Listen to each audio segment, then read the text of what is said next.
Let's get down to brass tacks.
Welcome to the channel, ladies and gentlemen. Here we are on a Friday night, and we're ready to rock and roll and head into Battle World officially. Eric's with me, and of course, Kill.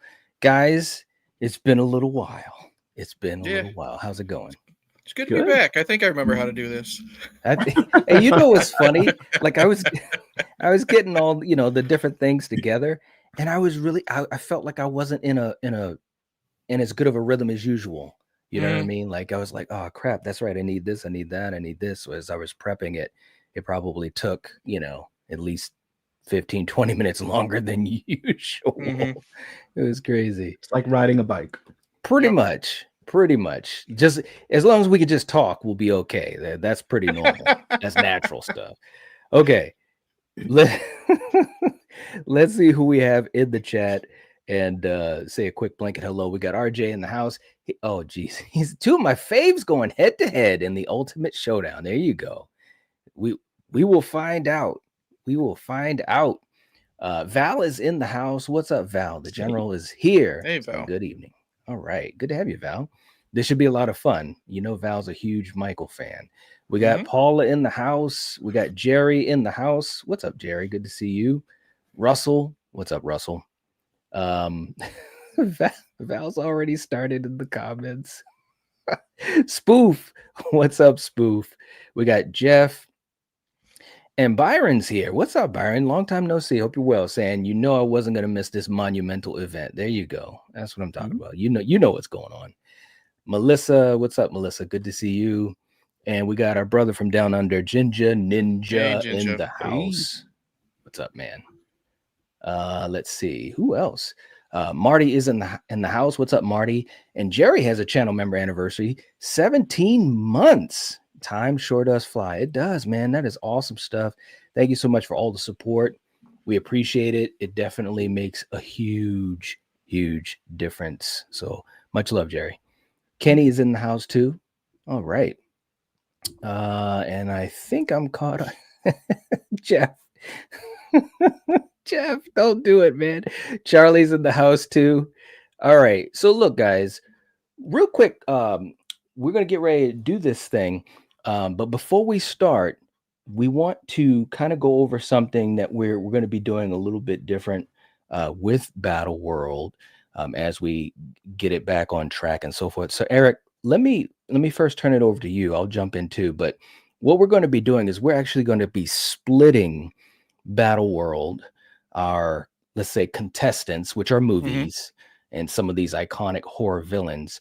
We're going to be splitting it. And how about if you just kind of give a quick overview of what that looks like, and then we can kind of jump in and I can get Kill's thoughts on it too.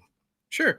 Well, what we've been doing recently is, like I've said off screen, is something I'm really enjoying. We're doing a lot of newer films, and kind of cleanse the palate. And we thought it would be kind of, because me and Night and Kill were wrestling fans, and this is looked at as kind of like a parody or an homage to wrestling, UFC, stuff like that.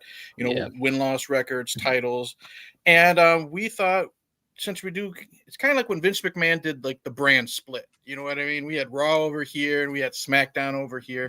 We figured we'd give maybe like the from like the year 2000 to the present day, like their own little title type of thing. So that way they can have their own way to shine as well, get credit where credit's due, and then kind of have something to, I guess you'd say, fight for. You know what I mean? So Mhm. we've split it up. We've got two different titles, and I've given Knight the information because I keep track of all the win loss records. Um, Vince once said, you know, let's shake things up a bit. So what I did, and Knight he was for it. I've kind of, when we split these, it also affects like a lot of the win loss records, but Right. I think in a positive way. Like if you're a past champion, that does not change. Jason is still the battle world champion that we've come to know and love. But like, let's just say before we did this split, Ghostface, for example, he was at the bottom of like, he had like one win and two losses. But Mhm. now that we've done this brand split and we've had one uh, Scream episode or Scream Battle World that was from 2000, I think it was Scream 3. Yes. He is now at two losses, maybe on I guess we're calling it the classic side, but this new age side, he's now 1-0. So see how it kind of improves rankings Yeah. and stuff like that. Right. Jason has been affected, Michael has been affected, but it's all been done fair post 2000 to shake it up. Like Michael's got a really good score right now. You know, he's still up at the top, like he tends to be on this channel, whether I like it or not. Hey, man. Hey, you just gotta. Hey, the numbers don't lie. No, they don't. I'm just giving you shit, dude. I know. I know. But just the way that it kind of fluctuates, it might hurt one opponent, but or one competitor, but like what I said with Ghostface, it might help one. You know, one Right. victory and zero losses is a lot better than one victory and two losses. So Right.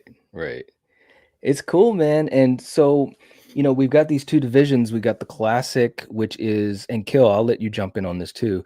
So the classics we're doing from the 70s, well, it could even be the 60s, up until the 2000s, right? yeah, because we do have Norman Bates in there. Right, right. And then the new Kill, we're calling it the new age, right? Yeah. Yeah.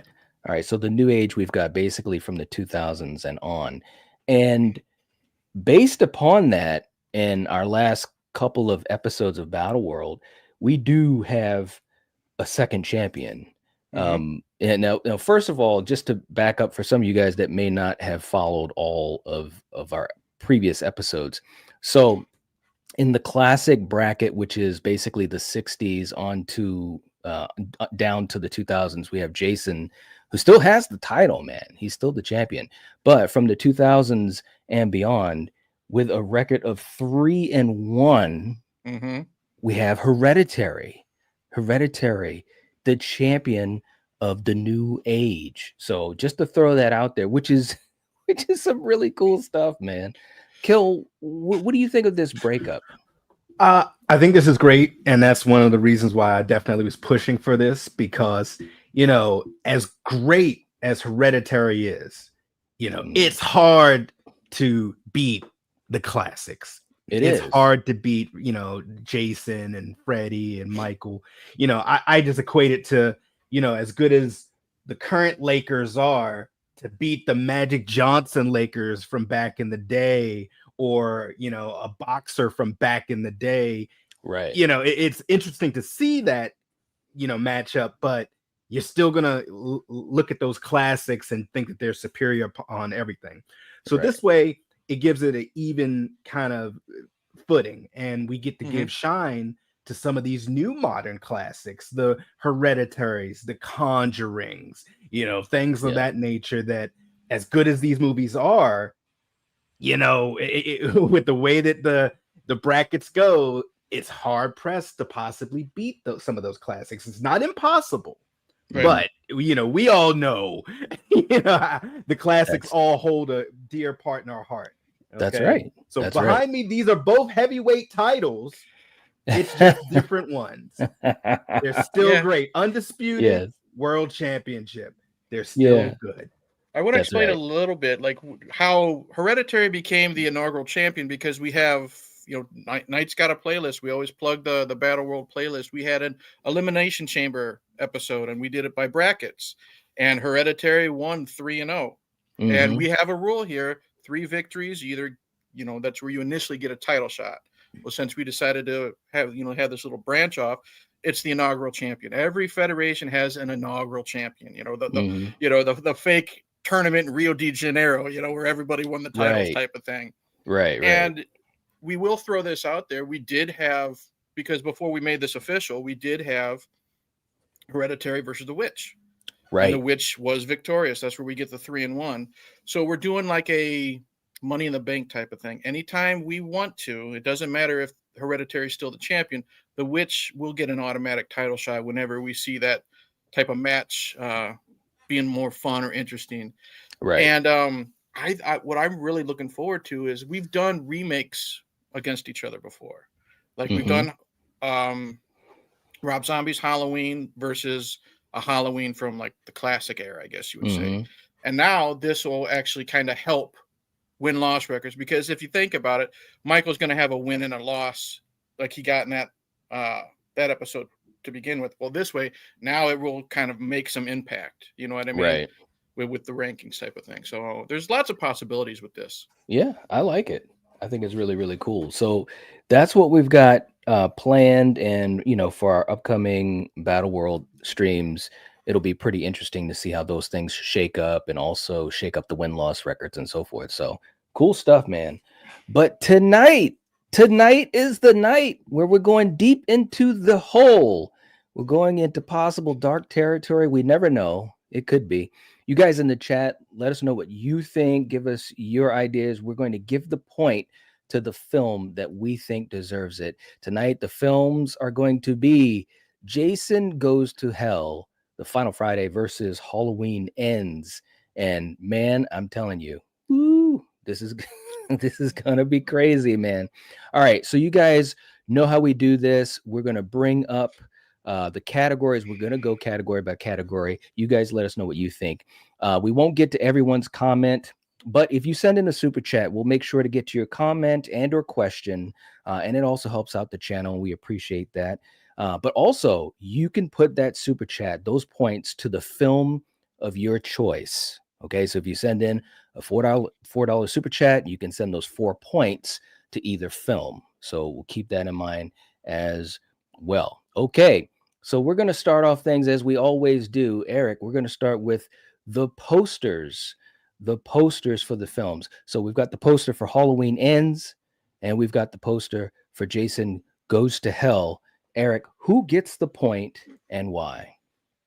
I'm going to go Jason Goes to Hell. I will, with this last viewing, because I still remember some of the categories, I'm going to give Halloween Ends some flowers, because it took me a while to like that poster. You know what I mean? And I do think now, after this viewing and giving it some thought, like in between the last time I watched Halloween Ends, it's a really good poster. The use of the shadows and the way the mask just kind of is peeking out of the darkness. It's very, very creepy. I like that a lot.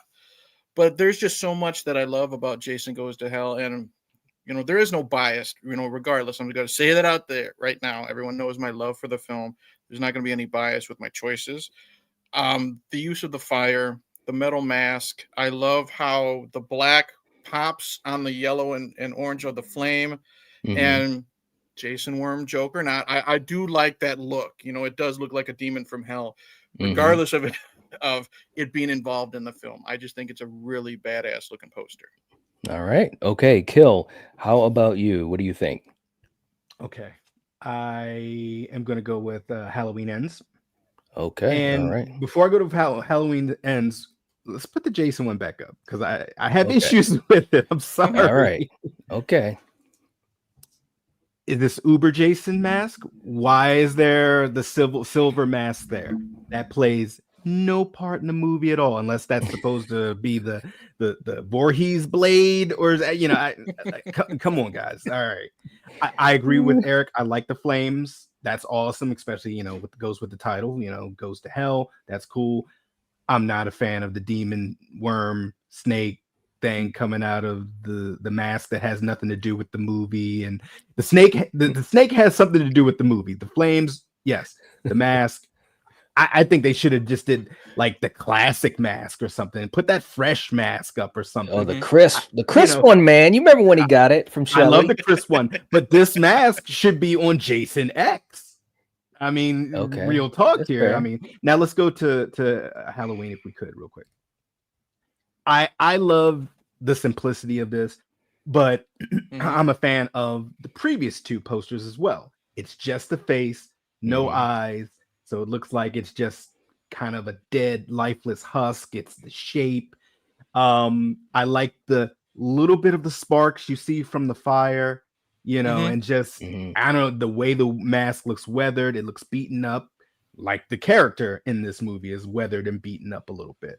Mhm. So yeah, I own this poster, so I gotta go with Halloween. Oh shit! I didn't know you owned it. Oh, that's cool. All right.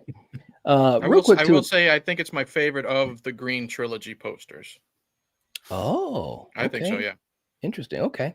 Real quick in the chat, we got people on both sides of the fence here. We got Ginger Ninja going with Jason Goes to Hell. We got Jeff with Jason Goes to Hell. Coop as well. Let's see. RJ's going with Halloween. RJ's hanging on. We got Melanie in the chat. What's going on, Melanie? Good to see you. Hope you're doing well and hope that you're enjoying the beginning of this stream. She's going with Halloween Ends. Okay. All right. Jinzo saying Ends is too generic. Well, let me tell you what I think. Now, okay, I'm just going by the posters.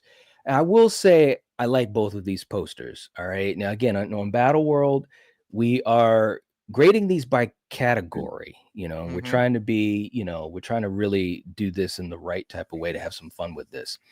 The Ends poster, I like it. Although when I first saw it, it kind of took me by surprise, so to speak, because I really love the 2018 poster and the Kills poster. I think those are awesome. And I know what they were trying to do with each one. Like if you look at it as a trilogy, it makes sense as far as where Mhm. Michael is in the story. So it actually fits the movie, where Jason Goes to Hell really doesn't. But this is only about the poster, and I'm telling you guys, this is crazy, but I'm gonna go with Jason Goes to Hell on this one. And and I'm going to tell you, I'm not going to go deep because you guys know my theater story with this damn thing. Mhm. But when I saw that poster, I was just like, oh man, that it caught me. It was really cool looking, the fire and all that. I had no idea what the fucking worm was about. I was like, what? The last time I saw him, we were dealing with toxic waste. But okay, there's a worm Mhm. somewhere. But it does look cool. So I'm actually going to give the point to Jason Goes to Hell. And we are starting off Battle World in a crazy way. All right. Demented in the house going with Ends. Okay. Kenny going with Jason Goes to Hell. Okay. Very, very cool. Okay, Eric, next up, we're going to be talking about the tagline for these movies. The tagline for Jason Goes to Hell is Evil has finally found a home. And for Ends, it is Evil meets its end. Which gets the point? Wow.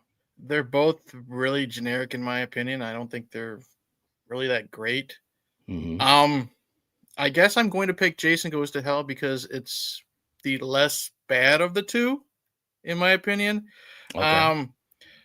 I don't like how I think probably because what was Halloween Ends is Evil meets its end. I Yes. don't like how that sounds. It just Mhm. especially with its Halloween Ends, Evil meets its end type of Mhm. thing. I think that it doesn't mash up well. Yeah. So just because I don't really like ends that much, I'm gonna go with Jason Goes to Hell. Okay. All right. Kill. How about you? This Jason entry is what number? 9. This is ninth. So after 9 movies, it's finally found a home. That's what we're doing here. He, That's he what got we're, lost along the way. that's what now he's finally evil. Are we? This is what we're finally declaring. He's finally found his purpose in life. I agree It with takes Eric. people's time. It takes some time, a long time to I find your think he purpose. might be bad. No, I agree with Eric. They're both kind of generic. Mhm. And they both, weirdly enough, do mimic things in the movie. This Yeah. movie is essentially a body snatchers movie, or The Hidden. Shots out if you know The Hidden. Yep. You know, Bro, so you- yeah, oh, the evil worm is in a new host until that one gets burnt out, go to another one, you know, yada yada. And ends is kind of the same thing. Oh, it ends. No spoilers, but if you have not seen Halloween Ends, it damn sure ends.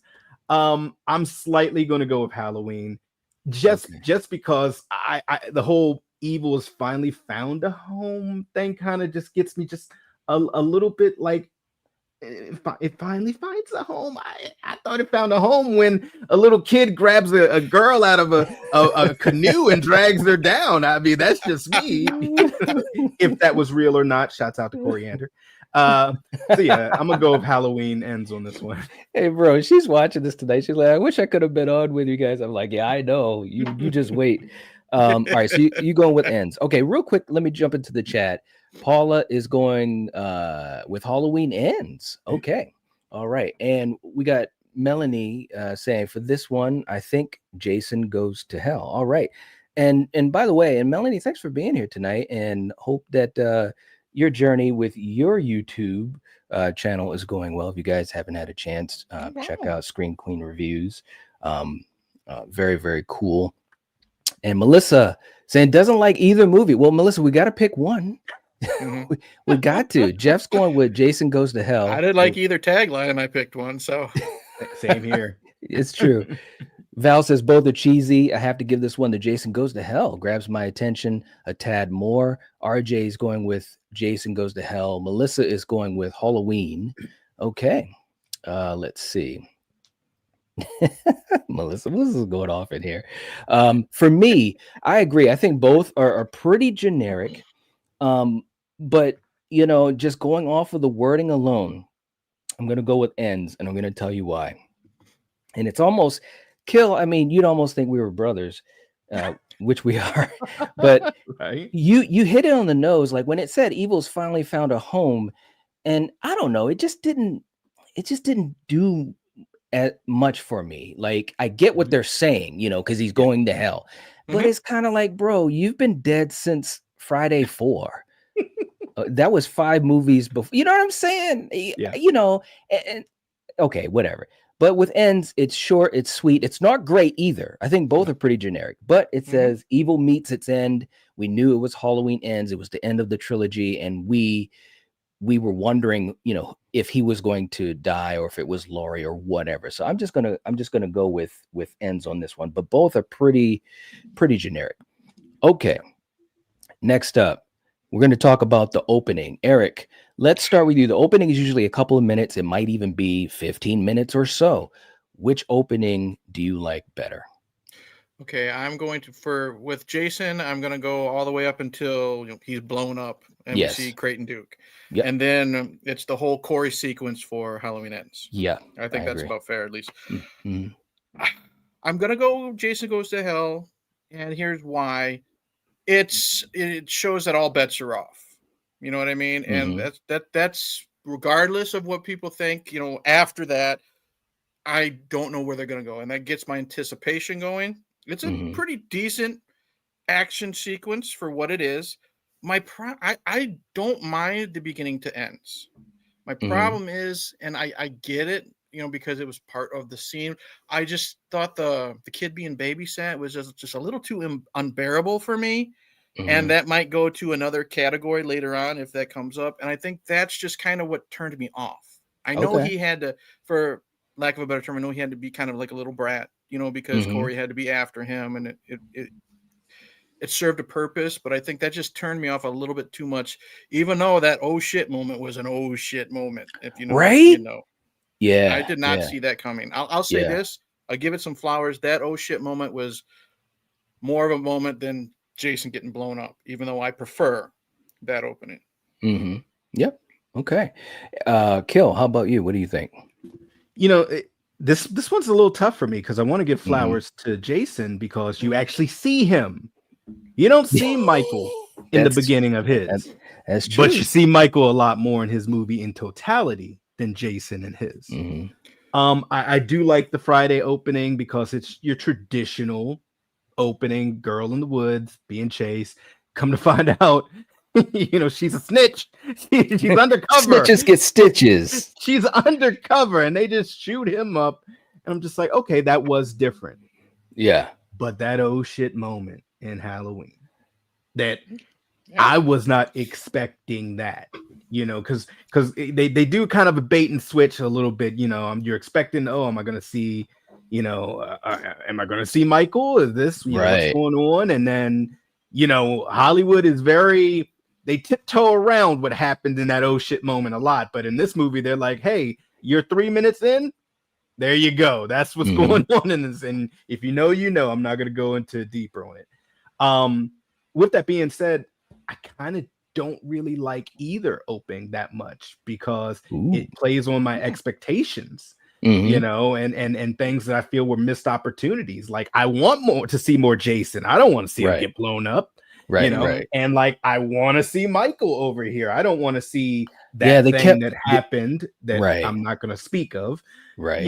But with that being said, I see what they were doing in both, and the character building that they were doing for the new protagonist in Halloween. So I'm slightly going to go with Halloween for the opening. Okay. All right. Very slightly. Okay. For me, this is tough because you guys kind of already said it. Both of these have interesting openings, and they're doing different things, somewhat doing it well in some spots. With Jason Goes to Hell, man, again, I remember when I saw this in the theater, it's a Friday 13th opening. It's amazing. You got the amazing Julie Michaels starting this thing off the right way, and I'm loving it. And then we get the Expendables moment, and I'm thinking, what all these years, Jason was like the smartest guy in the woods, like forever. And all of a sudden he didn't see 85 SWAT team members around with cameras and lights. It was dark. And he's supposed to see it. Eric. You know what? I'm agreeing just because of the heartfeltness of that. I love you, man. So it's good to be back. So it's a tale of two things for me, because I do like the opening. In general, I do like the opening for Jason Goes to Hell. And let me just say this too for you guys in the chat, and you guys should already know this. We're grading these by the category, not the film. If you guys don't understand that, then you've missed the whole concept of Battle World. That's what makes it fun, because I am not a fan of Jason Goes to Hell, and I've made that very, very public for years. But I'm going to be honest enough to say that if there's a category that I think was better, I'm going to give the point like I did with the poster. It's a better poster. It is. Okay. So anyways, but when he starts getting shot up, that's what takes me out of it a bit. We know about the grunting. Adam Marcus is doing the sound, bites of the I don't like that. Halloween Ends is really, really good, because when you first see it, you're just waiting for Michael. They're like playing with this idea that Michael is coming into the house, or he gotten into the house. You see shadows, you see that the knife that's missing, and you're thinking, oh crap. And they basically turn it on its head, and they play the okie doke, which I thought was really crafty. So dang, man. I'm gonna admit this is tough. And that says a lot for me to say it's tough, but I'm still going to give the point to Halloween. And the reasoning is, even though they didn't give us Michael, I think as an opening, they crafted a really good story. And it was everything we needed to kind of get to know Corey about, and how his whole story begins. I wanted to see Michael, maybe even if we just saw, I don't know, a shadow, a bit of the mask, but they played it the other way. But that oh shit moment, man, when we saw it in the theater, we heard some people gasp, and I even couldn't believe that they did that, because you rarely see that in a movie. So I'm gonna go with Ends on this one. Yeah, when I watched it on Peacock, I yelled at the TV. I didn't expect that to happen. Yeah, it's definitely not something I like to watch over and over again. You know what I mean? So that part, All right, real quick in the chat too. Let me catch up to these guys. We got another channel member anniversary for Gina in the house. Hey, Gina. 21 months. All right. She says she prefers the UK poster of Jason Goes to Hell. Okay. All right. But 21 months. Thank you so much. We appreciate that, Gina. You rock. And thank you for being here, and hope Ziggy's doing well. All right. Let's see. Who else? I want to catch up in the chat a little bit. I know we're behind, but that's just how it goes on Battle World. But like Val said, there's no lying in, in Battle World. All right. Jinzo is going with Jason Goes to Hell for the opening. We got Brock in the house saying the opening of Ends might be my favorite Halloween opening. All right. Wow. Hey. Okay. Willis isn't a fan of either one. Jeff is going with Halloween Ends. Okay. Byron's going with Ends. RJ's going with Jason. Melanie says Ends. Wow, in capitals. She's not playing around, saying I love the opening and how it pays homage to Halloween 3 with the title card. It's so true. A lot of people missed that until folks started talking about it on YouTube and so forth. When I first saw the title card, I looked over at Coriander. It's like, bro, that's like Halloween 3, because I love Halloween 3. I used to hate it, but yeah, good catch. Ginger Ninja's going with Jason, and thank you so much, Val. We got 31 likes. 31 people watching, but 23 likes. Please hit the like button, guys. If you could, it would help us out. And here we go, guys. I have been waiting. I've got some good ones tonight, and my man Ben is going to help us with it. $20 super chat coming in saying tonight's a good night for a fight. Hey, friends, I hope you're doing well. Both films for their gumption to buck conventions. Wow. Well said, Ben. Now, Ben, let me ask you this. Are you putting any of that to either film, or do you want to do 10 and 10, or you just wanted to send the super chat to support us, which is fine, and we appreciate that, but let us know. But Ben, thank you so much for that, brother. We appreciate it. And let's do a super chat for Ben. And Kill, sometimes you have no idea what's going to happen. It's almost like getting hit right in the face, and it looks just like this. Fuertes lluvias en el norte de las islas con posibles caídas. ¡Ay, coño!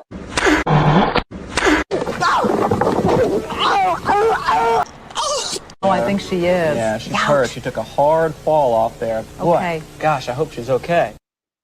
There it is, because you never know what's going to happen live.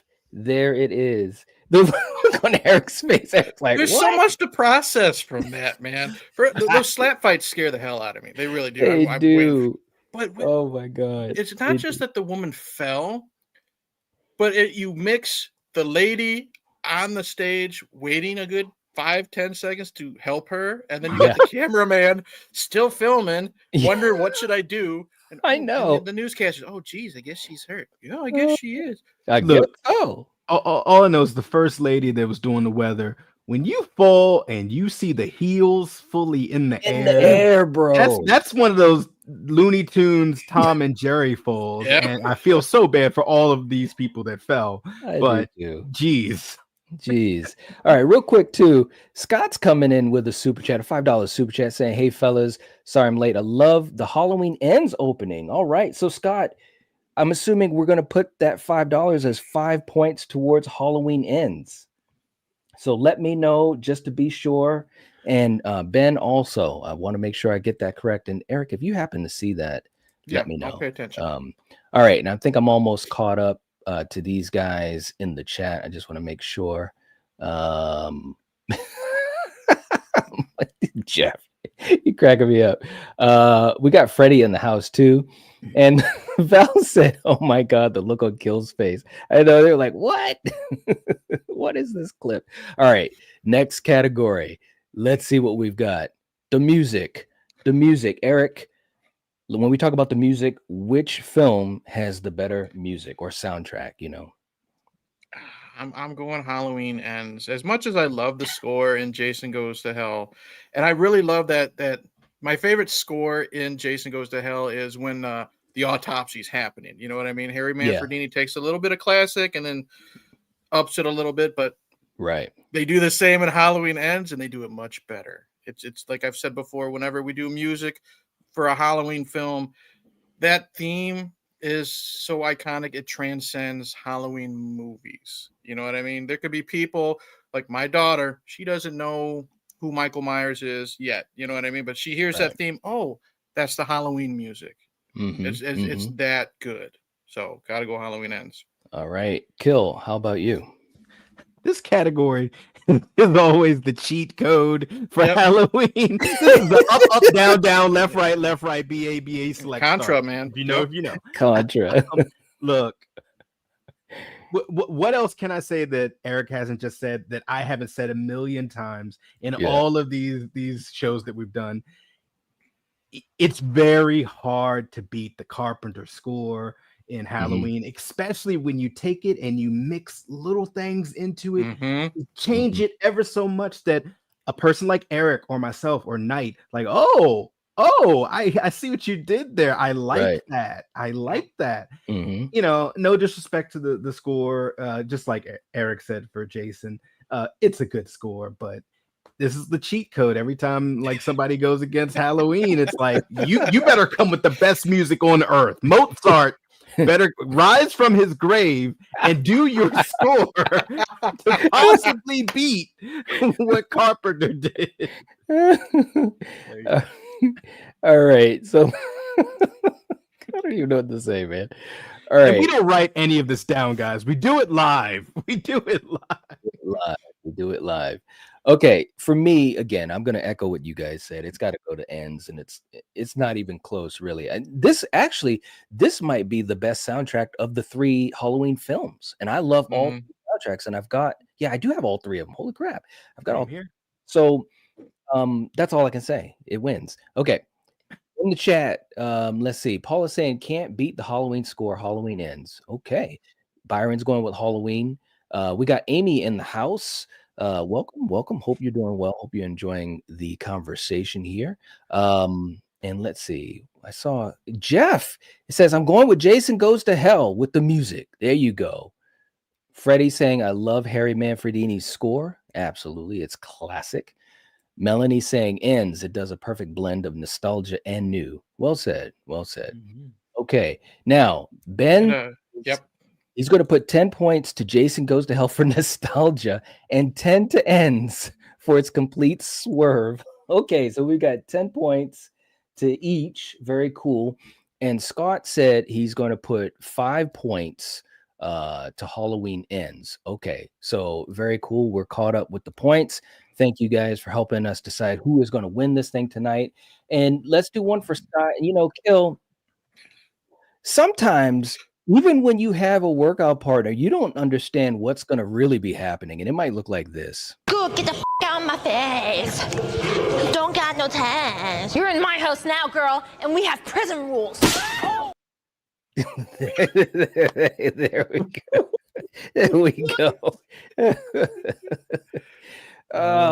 Things that happen at the gym. That's right. Wow. They stay at the gym. All right. Next category. I got a ton of them for tonight, bro. I've got like 6 new clips. You've been itching, Right. dude. I've been ready. Val says, oh my God. There you go. Right. All right. Story. When we talk about story overall, Eric, who gets the point? I mean, it's. I think I'm gonna go to Jason Goes to Hell. I mean, I don't mind the story in Halloween Ends, but I think I like the creativity more of Jason Goes to Hell from beginning to end. I've said it 100 times. The hidden or not, I like the creativity of Jason Goes to Hell more than just kind of the straightforward story that we pretty much have of Halloween Ends. Okay. Kill. How about you? Okay. So He had to take a deep breath. He did. This Halloween story is not my favorite, but the way that I look at it as it's the culmination. And both of these movies wrote protagonists or just new characters in that have not been in either story or anywhere in the universe known to man of either of these franchises. Okay. But we got Voorhees blades. Never heard of that. we got sisters or relatives. whatever. Never heard of them. On this side, it's no relatives, but we got like a protege. Teach me the evil. Teach me how to do it. Teach me how to be like you. But he lived in the town, bro. We can't know everybody in the town. Of course, and that's why I'm going more Halloween on this one. So what I'm saying is they both have their flaws. Yeah. But for the video game fans out there, if you ever played Metal Gear Solid Snake 2, you know what I'm saying. You think you're gonna play a Solid Snake, and you're like, who is this Raiden guy? Yeah, playing at in the entire game after one act. That's what Michael Myers is. He's chilling in the tunnel. He's got this new kid. He's being bullied. Michael can see the evil in his heart. I'm gonna teach you the ways. I'm gonna help. I'm gonna help you, and you help me. Help build me back up. He's like doing a Freddy. Get the souls for me. I mean, really, seriously, if you think about it, that's what he's doing. But my issue with Jason, and I know I'm ranting, I've always had this issue with this movie. Yeah. It's just it's just a lot of stuff thrown in there. And yes, they are trying to do something new. I just Voorhees blades, relatives, demon snakes. It's just a little too much for me. So I got to go with ends.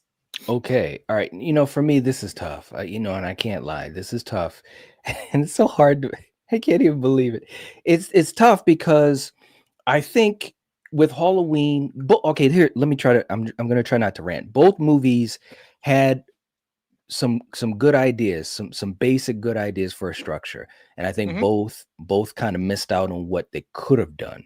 I think if Jason's movie had not gone too far out of context with the mythology, I think, to me anyways, I think I would have enjoyed it a bit more. You know what I'm saying? As far as being a fan of this thing since I was a little kid watching all the movies up to this point, when you start to find out there's all these other characters that you had never heard of before, sometimes it's tough. And of course, it is what it is. And with Halloween, I think the whole idea of having Corey, start to, begin his own evil rampage, that was really cool. There was some cool stuff in it, but I think they lessened Michael too much.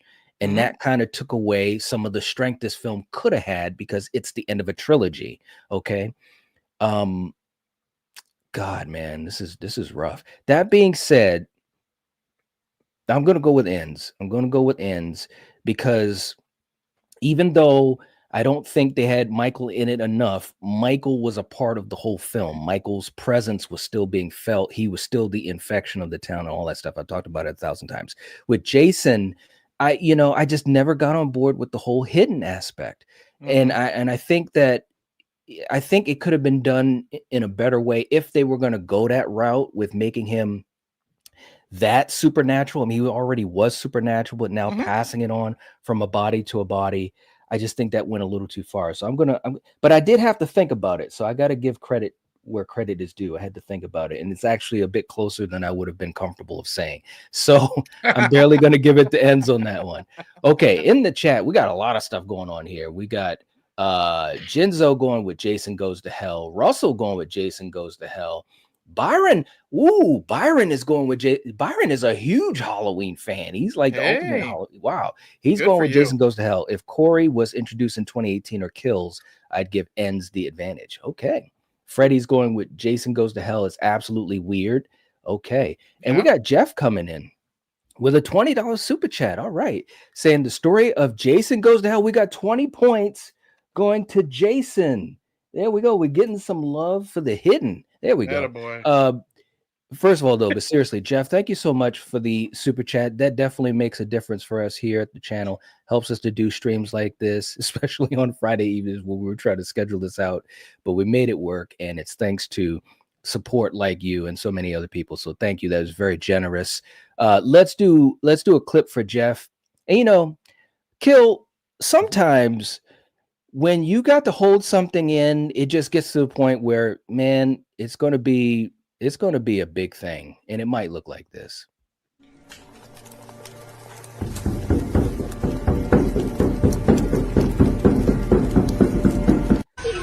Да нажимай просто.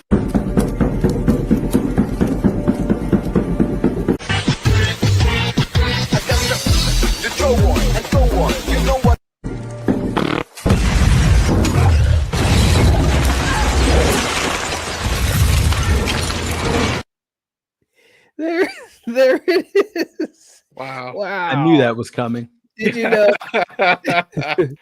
Oh man.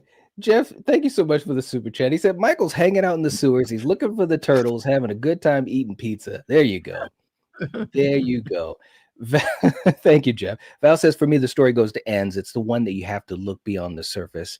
Well said. I think it was a really good story. I just think my biggest thing, if Michael had, a couple more scenes in it, I would have been pretty much fine with everything else, because that would have kind of tied everything together. Ginger Ninja saying Jason goes to hell for the story. I like the way they try to expand on the mythology of Jason, whereas I feel they missed a huge opportunity with ends. Okay. Well, No call to Thorn this time. No call to Thorn. Right? Willis says Jason's a deadite. I know. Don't. Okay, I won't do it. I could go on this. Melanie says she's going with ends. We get the emotional ending with Michael and Laurie and a fresh take on the story. Well said. Well said. Ben, good point. Jason goes to hell and Freddy's dead commit the cardinal sin of introducing unnecessary family members into the quote-unquote last installments for the sake of landing the plot. Yeah, exactly. I just think when you start doing that, man, I'm just telling you, it's just so hard to pull that off. It really, really is. Val, what the hell did we just watch? Oh man, Jeff said you do this to me all the time when you kill me with these clips. I'm glad you enjoy it, right? Jensen saying play it again. If you guys send in a super chat, I'll play it again. He's like, just do it. Take those hour and a half of your time. Just do it. It takes time to put that together, guys. All right, Eric. Yes, sir. Next category, characters. When we talk about the characters for Jason Goes to Hell versus the characters of Halloween Ends, who gets the point? This is my easy street. It's Jason Goes to Hell all the way. Okay. And here's the reason why. I can understand how some people won't like some characters in Jason Goes to Hell. They're kind of overbearing. I find pretty much 90% of the characters in Jason Goes to Hell to either be fun and entertaining or good characters. There aren't a lot of characters, honestly, in Ends that I like. I think a lot of them are just awful people. And when you have that many, and I'm talking about, you got the band members. Like, I know they serve a purpose, but you got the band members. You have Allison, Corey, Laurie. Yeah, Corey, I don't mind. A lot of people hate Corey. I don't mind Corey. I never have. But his parents, I hate his mother. Yeah. And his dad, the dad's kind of a piece of crap too, because he lets that abuse happen. You know what I mean? And we have well, that's just my opinion, because he could have told mom, chill out. You know what I mean? He could have comforted Corey instead of saying, I hope you find love. You know what I mean? Stuff like that. Yeah. That's how I look at it. I just think there's more unbearable characters in Ends compared to characters I really, truly enjoy. And it's hard to beat the Duke. You know what I mean? It's hard to beat the Duke. So Jason Goes to Hell. Okay. All right. Kill. How about you? So for me, it's a story of how much do I actually like Graydon Duke over Laurie Strode and the sheriff and Allison and Corey, because I actually like the complexity of Corey, even though Corey took every scene with Corey was time that Michael wasn't on screen. But I understand the complexities of it and the complexities of a teenage person or a young person being bullied and what they go through and issues at home with their parents. And they put all that in there. All the other characters on Friday, for me, are forgettable. The sister, her love interest dude who gets his fingers broken by the Duke, and all that stuff. The Duke, for me, is here. But when you pile up Laurie, who's just as equally right on tier with him, and then the sheriff and their cute interactions between those two characters, the sheriff and Laurie, and then Allison, seeing her go through these 3 movies, losing her mom, losing her boyfriend, all of her friends dying in the first movie, her grandmother damn near dying and in a hospital in the second movie. I just gravitate to all of those more well-written characters, in my opinion, and those kind of real world tropes and issues that, sometimes we don't want to talk about, kids being bullied and things of that nature, which we should. And just all those complexities, the PTSD, Laurie trying to go on from being Sarah Connor, Right. injured Sarah Connor, to being the innocent Laurie from the first Halloween. She's gone full circle. And if you really look at it, she goes full circle, you know, and she finally can have some sort of semblance of that younger Laurie again a little bit in here until she has to, you know, do what she does and make things end. So right. Ends on this one. Okay. All right. You know, to me, it's interesting because this is basically, you got to ask yourself, do you like, and you kind of almost, you basically kind of said it, Kill. You got to ask yourself, do you like characters that are fun and they're kind of, you know, they're just fun characters in a horror movie? Or do you want characters that are, you know, a little bit more gritty and, you know, they're dealing with trauma? You know, I mean, obviously that word's been used a lot when you talk about this trilogy, but it's true. They're dealing with trauma. To me, it's tough, you know, because there are characters in Jason Goes to Hell that I enjoy. Obviously, the Duke is one of the best. There's no doubt about that. And I've always given credit, you know, where credit is due for the Duke. But, you know, the Duke is not in the film all throughout, you know, so that's one thing. I do love John D. LeMay because I used to love the TV show and I thought he was pretty good in this. And he was pretty good as basically like the final guy.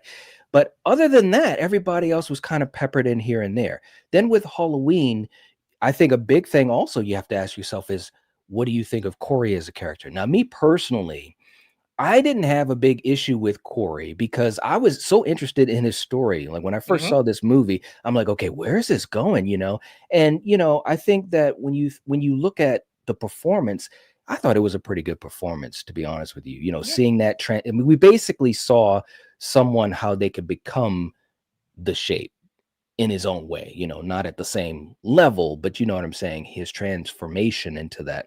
So I actually thought he was a pretty good character. I thought Laurie was really good, and I had predicted this, that in Halloween Ends, she would be much more like the Laurie from 78, a little bit more positive, trying to move on. A lot of people didn't like that. They're like, well, how can she move on? Well, you know, there are people that are able to find light in the darkness. Allison, I was kind of, you know, in the middle on, because it was tough to see her have those issues with her mother, but that was a realistic and grounded type of dramatic turn, which was interesting. So, you know, look, I'm going with Halloween Ends on this. And because as I'm talking, I'm like, look, I'm already saying what it is. But but that's not to say I didn't enjoy the characters in Jason Goes to Hell. They're fun characters, as a lot of the Friday the 13th films have, you know, quote unquote, fun characters in a slasher film. So, okay. All right. Let's see what we got going on in the chat. Freddie said, we're all mentioning Creighton Duke. Yeah, he's the Duke. He is. Ginger Ninja knows, saying the Duke owns the movie. He's going with Jason Goes to Hell. They're more fun, but Ends, the characters are mostly just pretty, just not nice. Yeah, it was really, really tough, some of those characters. Melanie saying, I'm a big Halloween fan, but I'll give it to Jason Goes to Hell. There's so much to say about how they fumbled the characters for Ends. Well said. Well said. Paula's going with Ends. We got Super Tenor coming in with a super chat. Thank you so much, bro. Hope you're doing well. Saying, hey, gang, I'm seeing Jesus Christ Superstar intermission, just checking in. Well, thank you so much for checking in, man.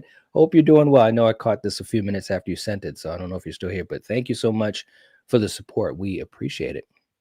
Okay, we got Jim in the house. What's up, Jen? Jim, good to see you. Hope you're doing well. And Val saying, clapping to Killian for seeing the light. There you go. And also, by the way, if you guys haven't hit the like button, please do. We got a whole bunch of other people jumping in. Blanket hello to all of you guys, and hope you're enjoying the conversation. Okay, let's go to our next category. That's the villain design, Eric. The villain design. So basically, you know, the makeup, the outfit, the mask for Jason, obviously. And in the other corner is obviously for Michael Myers. Who gets the point and why? I like both of the looks, to be honest. I think I just slightly like, I've always been a fan of what, you know, I'm going to go Jason Goes to Hell. I've always been a fan of what a lot of fans call the meatball head. You know what I mean? Just the bumps and on the way of it. I've always been a sucker for how the mask is now kind of part of him, like physically. It's sunken into his face. I like how in the beginning, and then maybe a little bit at the end. We kind of see a little bit of tufts of hair. You know what I mean? Of Jason, because everyone picks on Michael for being old. Well, you know what? Jason's older than Michael is, so that's fair too. But I really like the look of the mask here. Like, it's the weathered look of his mask, plus the burnt part of it looks really good. I'm just gonna slightly give it to Jason though. Okay. All right. Kill. How about you? The only Jason design that I hate more than this one is from Jason versus Freddy. I hate meatball head. I've never liked the meatball head, even though you don't see it that often. You see it in mirrors, and you see it in the last 2 seconds of the movie. I love you, Eric. But like, I just, it's just something about the whole, like, is it diseased? Is it turning into like a Metroid or something? I don't know what it's doing. Is it a Metroid? I'll give you props for that reference. Good for you. You're sticking on the video games tonight. Hey, I'm here for it. Like, you guys all know my favorite one is the one from Friday the 13th versus the X-Men. That's my favorite one. Zombie Jason, spinal cord out, chain around the neck, perfection. With this villain design for Michael, this is the third iteration of that mask. The old mask that came out of hiding, looked weathered. Second movie looks burnt. This one, it looks more weathered and burnt and moist. Being in the sewer down there, Master Splinter can cause that. But I gotta go with Mike. It's iconic, and it's still a great mask.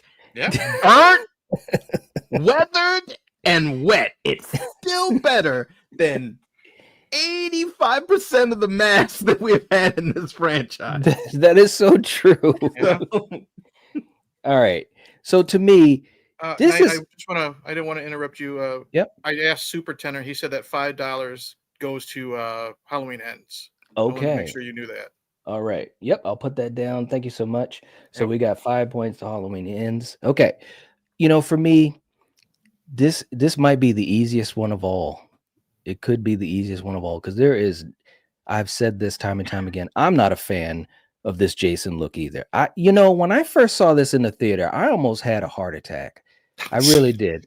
When he came out of the shadows and attacked Julie Michaels, I was like, who the fuck is that guy? Who is that? What? Somebody's granddad. I'm like, did Kane, what did they do to my boy Kane Hodder? No, look, let me just say this. I get it. They changed the look of Jason pretty much every movie. Kane's talked about that a lot, and I know that. But this was so much different. And I'm just not really, I just don't think it looks good. I actually probably hate it worse than Freddy versus Jason. Oh, wow. To be honest with you. Yeah, because at least Freddy versus Jason, he looks like Jason. Ken's moving around like Frankenstein, but at least it looks like Jason. But anyways, so obviously Michael looks amazing in this trilogy. And I've said that time and time again. The mask, the way he's constantly getting the weathered look, everything that James did with this was just great. And the look is great. They took so much time to get the look right too. So I'm going with Michael on this. Okay. Real quick in the chat, we got Danielle in the house. What's going on, Danielle? Good to see you. Saying needed a break from all the data entry. Okay, for the Dead World Universe Online. All right, very, very cool. Thank you for being here. Hatchet Boys in the chat. What's going on? We got Jeff coming in with a super chat, another super chat, $10 super chat. Thank you so much, Jeff. Saying characters are going to Jason Goes to Hell because that's how much I can't stand Corey. All right, we got another 10. To Jason Goes to Hell. Attaboy. All right. You guys just want to see the clips that Knight has. Thank you guys. Because I want to see them too. Right. We'll do a clip for you in a second here. But thank you so much for the super chat, though. Seriously, Jeff, we appreciate that. Jim is going with Michael. Hatchet Boys is going with Jason. Freddie says Jason isn't even the villain. There we go. Mike going with Jason. Ginger Ninja going with Jason. Wow, the design is awesome. The mask melted into the face. Wow. Hatchet Boys agrees with you, Kill. Jason in part 7. Exactly. Yeah, that was a great look. Melanie saying Michael, his mask and ends is amazing. There you go. It is good. There you go. Well said. Well said. Okay. And we got Willis coming in as well with a super chat saying both of the looks of both characters are boo boo. Boo boo. Are we? What? Sorry. Thank you for the super chat, man. We appreciate the support. That's the first time I think I've seen that. Oh man. Okay. And I think I'm caught up to everybody. So let's do a super chat clip for Willis and for Jeff. We appreciate the support. It makes a difference. And Kill, sometimes people have a fear and you never know where it might come from. It could be something very simple that you see every day, and it might look like this.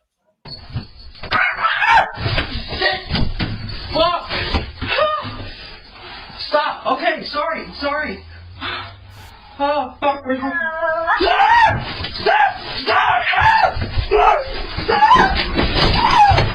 Better.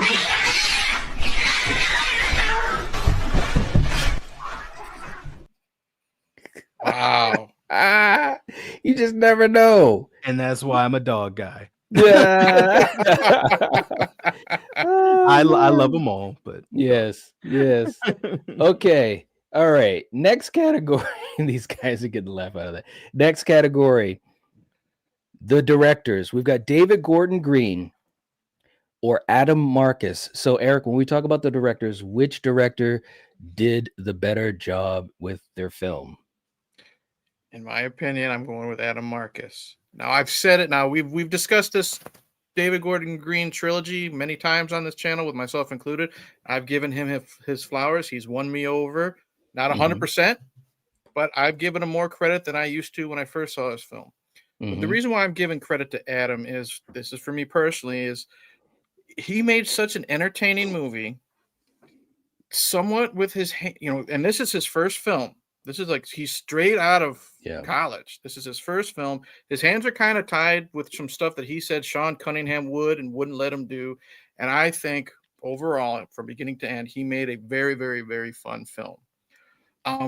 Concerning ends, David does a good job. I do think this might be, it's not the weakest, but it's probably the second weakest of the trilogy, but he does a decent job. But I think with what Adam had against him, being new in the business, the pressure, part 9, and with some handcuffs from Sean, I think he did a pretty damn good job making an entertaining movie, regardless of the story and the changes and all that.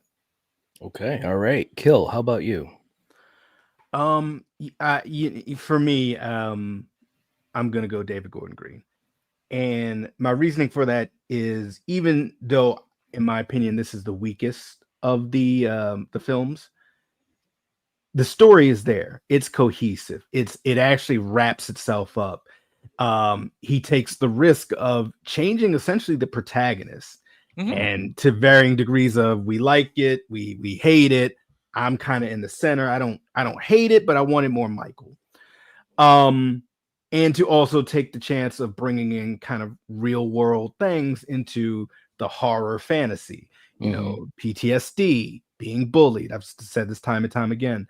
And just also just the depth of the story, the depth of the misery of this town, seeing characters like and it's so funny when I rewatched it earlier today, I forgot that scene where Lori comes out of the grocery store and the sister of the lady from the second movie whose husband got stabbed, the knife tester torso, and her sister is like, it's all your fault that she can't talk and her husband's dead, which is not her fault. Correct. But right there, it's just you're bringing things full circle, and you're bringing the victims full circle, and that's something we don't see a lot of times in horror movies, unless it's victims talking around a campfire real quick, or Jason going to a different state, coming into someone's home, killing them real quick for a brief cameo, and like, oh, well, that ends her. We don't really talk too much about the victims. But I just think what David Gordon Green got to do was phenomenal. No disrespect to Adam Marcus. You guys said this was his first movie straight out of college. There could be something to say there. I don't know if they, back then, maybe the budgets, obviously it's a different time, Right. And like, hey, we want to grab this guy. David Gordon Green has done a lot of other things, a lot of comedies to, if you look at his itinerary, shouts out to Pineapple Express, David Gordon Green. Yeah, it's true. I didn't know that. So yeah, I was looking at his itinerary of like movies. I was like, oh, geez, a lot of dramas and comedies, But I just feel that David just brought the best out of all of these actors and actresses, made us hate characters we're supposed to hate or dislike. Corey, I'm looking at you. Made us feel empathy for characters like Allison that went through hell, and also Lori herself. So to do all that, juggle all these relationships, all these great characters, and make us care for all of them, and to have these performances from the actors, I got to go with David. Okay. All right. For me, it's challenging because, like you guys said, I think that this, with ends, again, is some missed opportunities. And I think there's missed opportunities with Jason Goes to Hell as well. You look at, I kind of look at, well, what do I see in it? And again, with Adam, he's just trying to do some different stuff. I give him credit for that. When you go into a franchise that at that point was 20 years old or whatever, you're trying to do something different in the 9th film.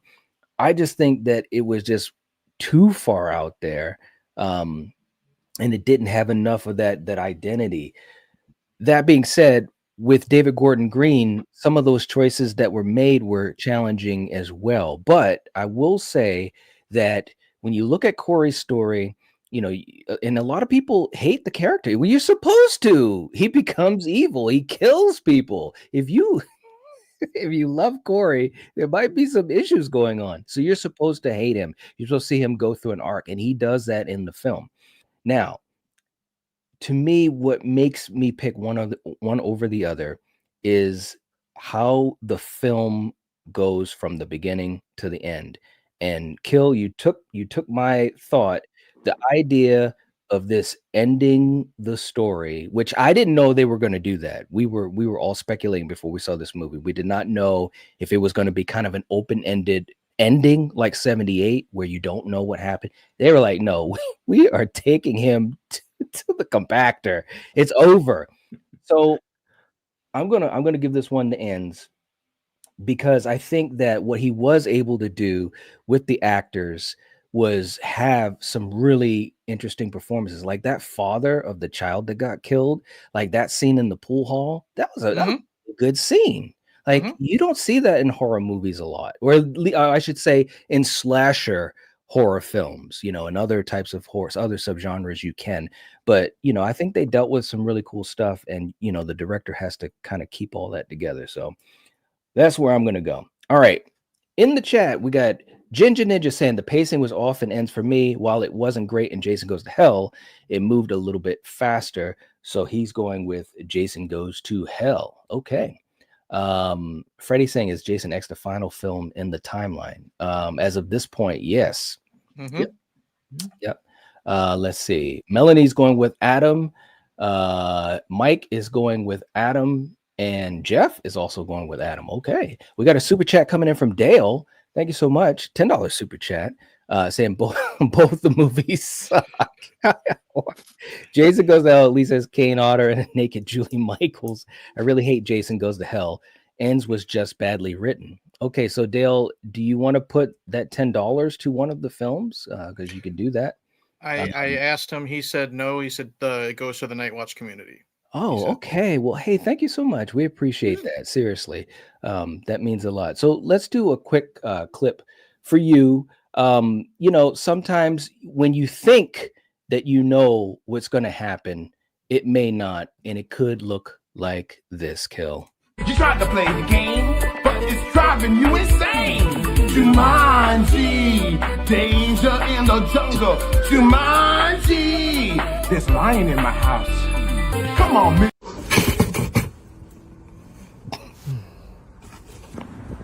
Oh. Motherfucker. What? there it is. There it is. Thank you, Dale. We appreciate the support. Seriously. Okay. We got Mary in the house. What's going on, Mary? Good to see you. Hope you're doing well. Let's see. I know, right? Until they need to make more money, right? Exactly. Who knows what they're going to do with Friday 13th? Okay. I think I'm all caught up. Jim's going with Adam. Okay. Very cool. All right. Next category. We're going to be talking about the kills in the film, Eric. Who gets the point and why? Oh, this is another easy street. We're going Jason Goes to Hell. We had some good kills in Halloween Ends. We really did. But it's hard to beat what K&B gave us in Jason Goes to Hell between the female camper and oh my God, just everybody and anybody that's in the diner scene. You know what I mean? Poor Joey B and Shelby. I know, right? Randy nearly gets decapitated. I think that movie with the kills speaks for itself. Going Jason Goes to Hell. All right, Kill. How about you? This is a close one. Because I'm leaning more towards Friday, but there was one kill with a blowtorch. Oh yeah, that was in Halloween. That was just unnecessary, Michael. But I'm here for it because those band members were pieces of shit, and it's like you already have the guy down. You're just like open wide. Just let me just do a few pumps in there. And the way that they show it, and the way that the young lady who's still alive but trapped under the car has to watch it, like, I'm gonna be next. And sure enough, fatality, watermelon smash. Yeah. But I'm still gonna go with Friday. I'm gonna go with Friday on here because there's no lying here. The ones that Eric said, I actually agree. And for me, the main standout one was the blowtorch one, but this one, it's more quantity over that one quality, I guess. So I'm going with Friday.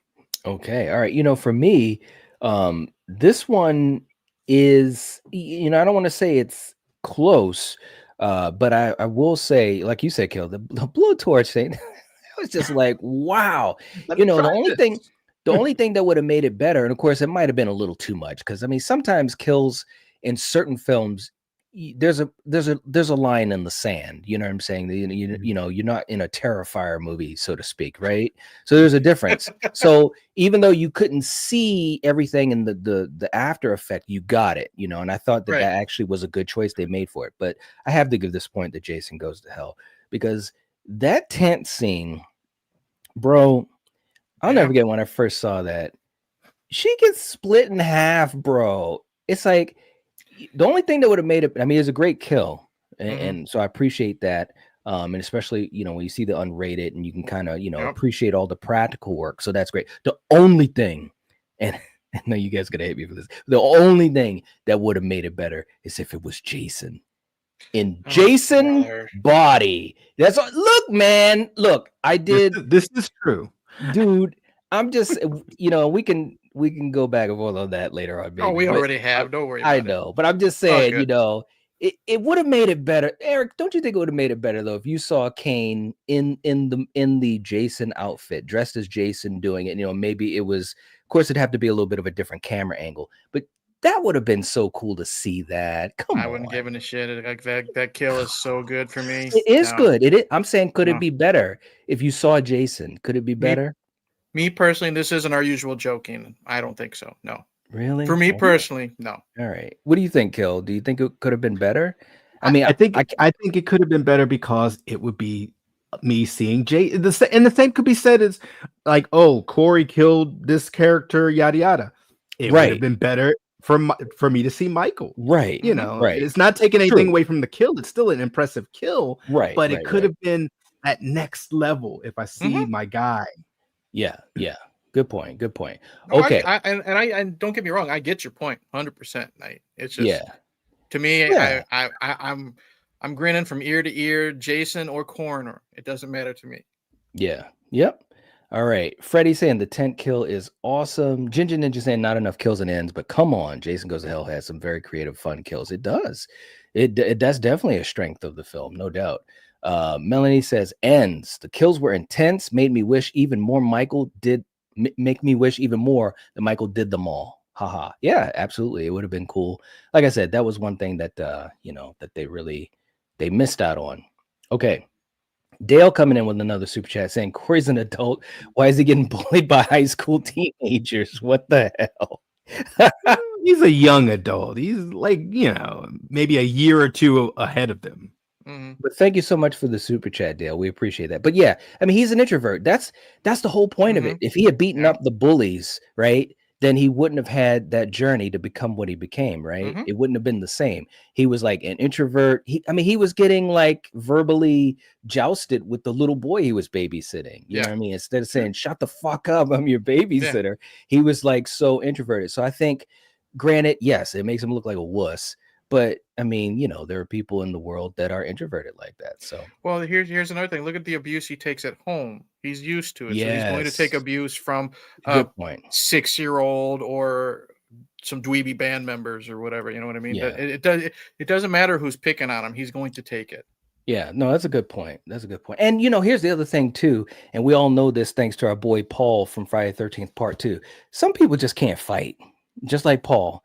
It's like, you supposed to save your girl, Jenny. You can't fight. I don't care if it's Sackhead Jason. You're never going to let that go. I'm never going to let it go because Jenny is my girl. But listen, here's the thing. Hey, man, Corey, them backwoods rednecks, they know how to fight now. Look, man, if you look at that fight, Jason is like, he's brutish, yes. But Paul's like got his arm around him. Like, it's like, fight this guy. You got to save him. Anyways, the point I'm trying to make, though, is when Corey is being bullied, by the band guys at the store, you can see him start to kind of get some gumption, when he breaks that bottle. He just doesn't know how to use it. He doesn't know how to fight because that's not who he is. You know what I'm saying? So, it is what it is. But he was going to fight them at the bridge. He just, again, he was like Paul from Friday too. All right, next category. The worst scene. What is the worst scene between either film? Eric, I'll start with you. The worst scene. And this will be a negative point, by the way. So the film that wins will get a negative point. To prove that I am not showing any favoritism, I wholeheartedly give it to Jason Goes to Hell, and it's the shaving scene. All right. I forgot. There are a lot of things in that movie that don't fucking work.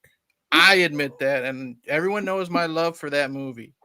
There is no reason why Jason, whether it's Kane Hodder or not, should be kidnapping a police officer, stripping him naked, tying him to a wooden board with stirrups, shaving him before he transfers his powers.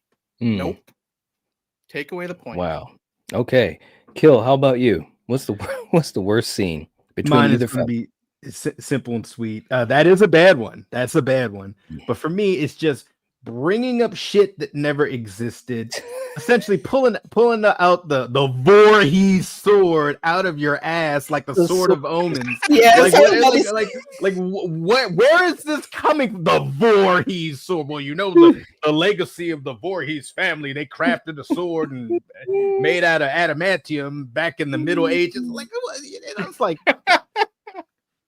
I'm sorry. So that's mine. I'm so sorry. That's all I got. Don't apologize, and look, I froze night. You see, this is what happens. Oh no. I'm just like, what? He's just hanging his head. Look, there's no lying here. And for me, I've said it time and time again. Bringing up the relatives is one thing. I'll let that one slide a little bit.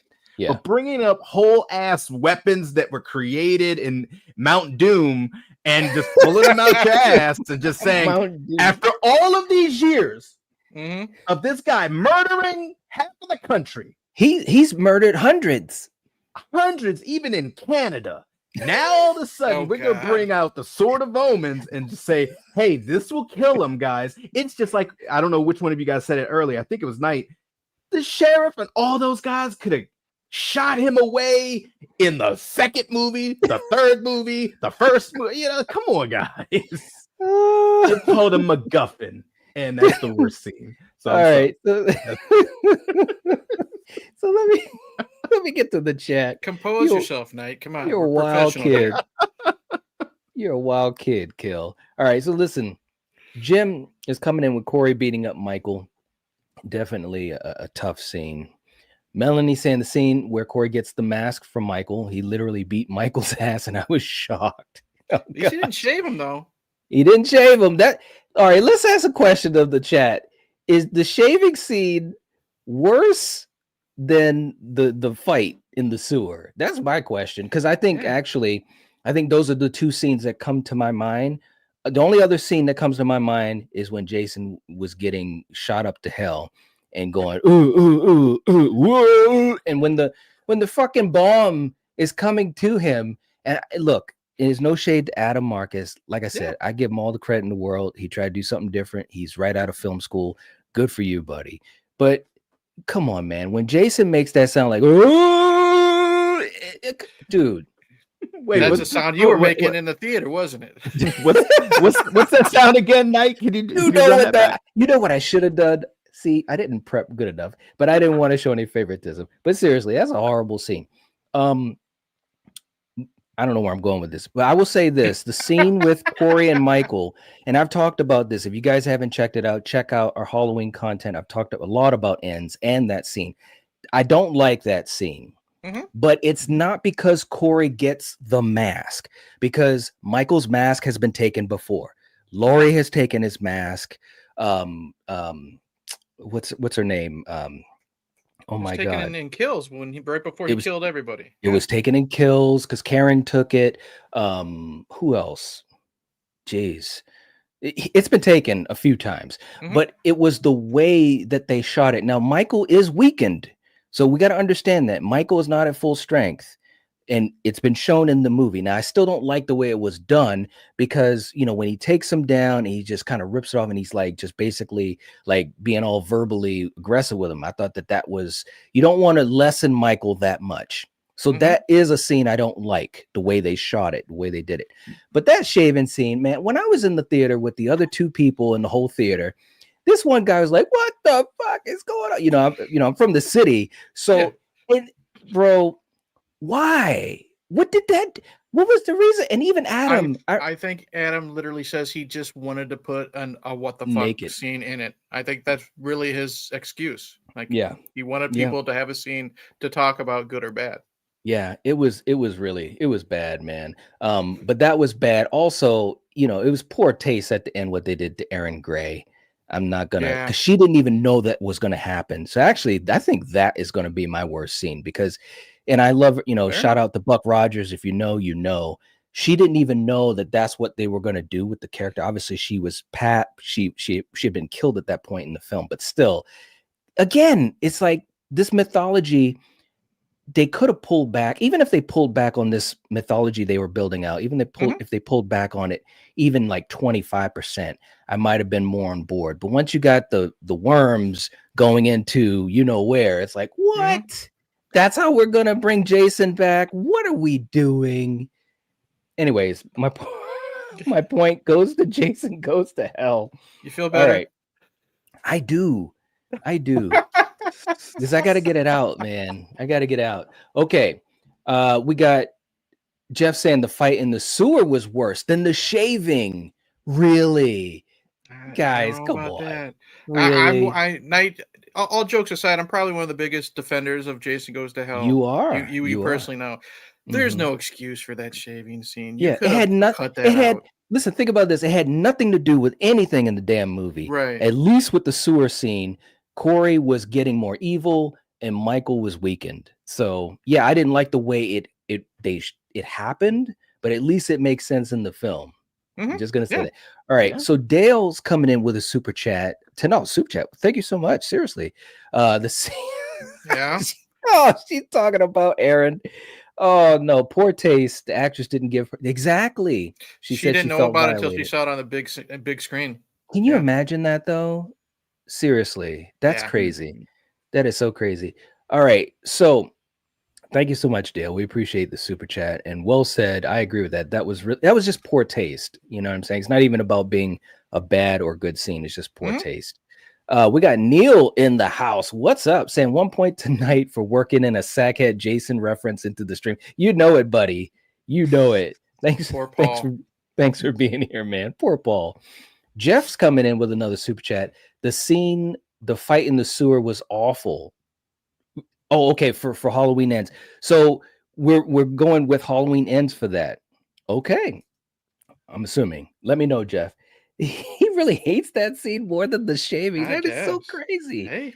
Wow. All right. Thank you so much, Jeff. We appreciate the support. All right. And Melanie saying, I think the sewer scene's worse because yes, Michael was weak, but come on, laugh my ass off. All right. Look at it this way. All jokes aside, Michael's I Googled it. Michael's supposed to be like 67. Okay. Right. He's missing fingers. He never went to the hospital. He's been hanging out in the sewers for 2 years. And 4 years. Okay. Supernatural or not, air quotes. I still don't know my decision on that. Yeah. 67 years old, living in the sewers, living on hobo meat for 4 years. You know what I mean?